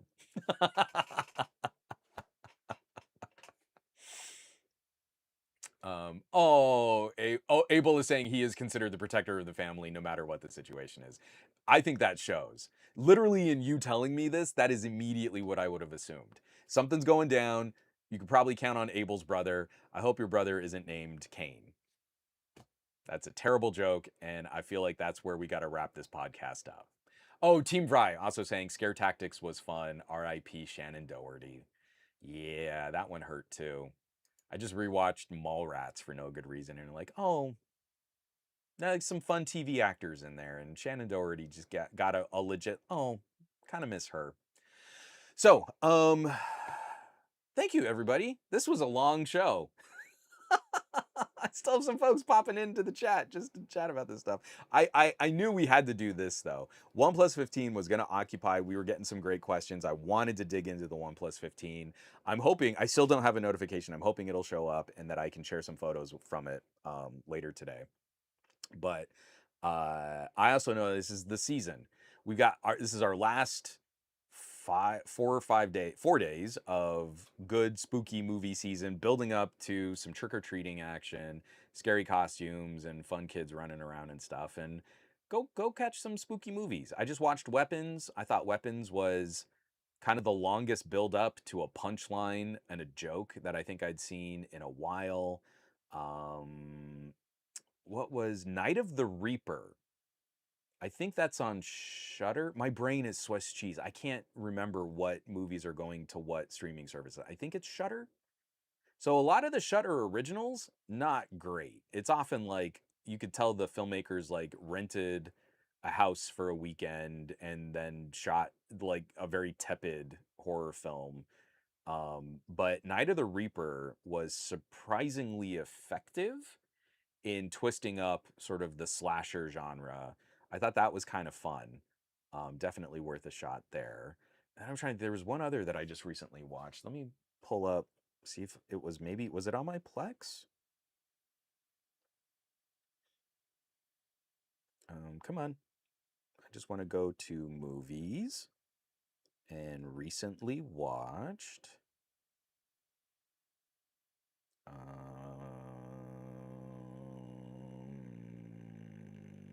No, I don't have it.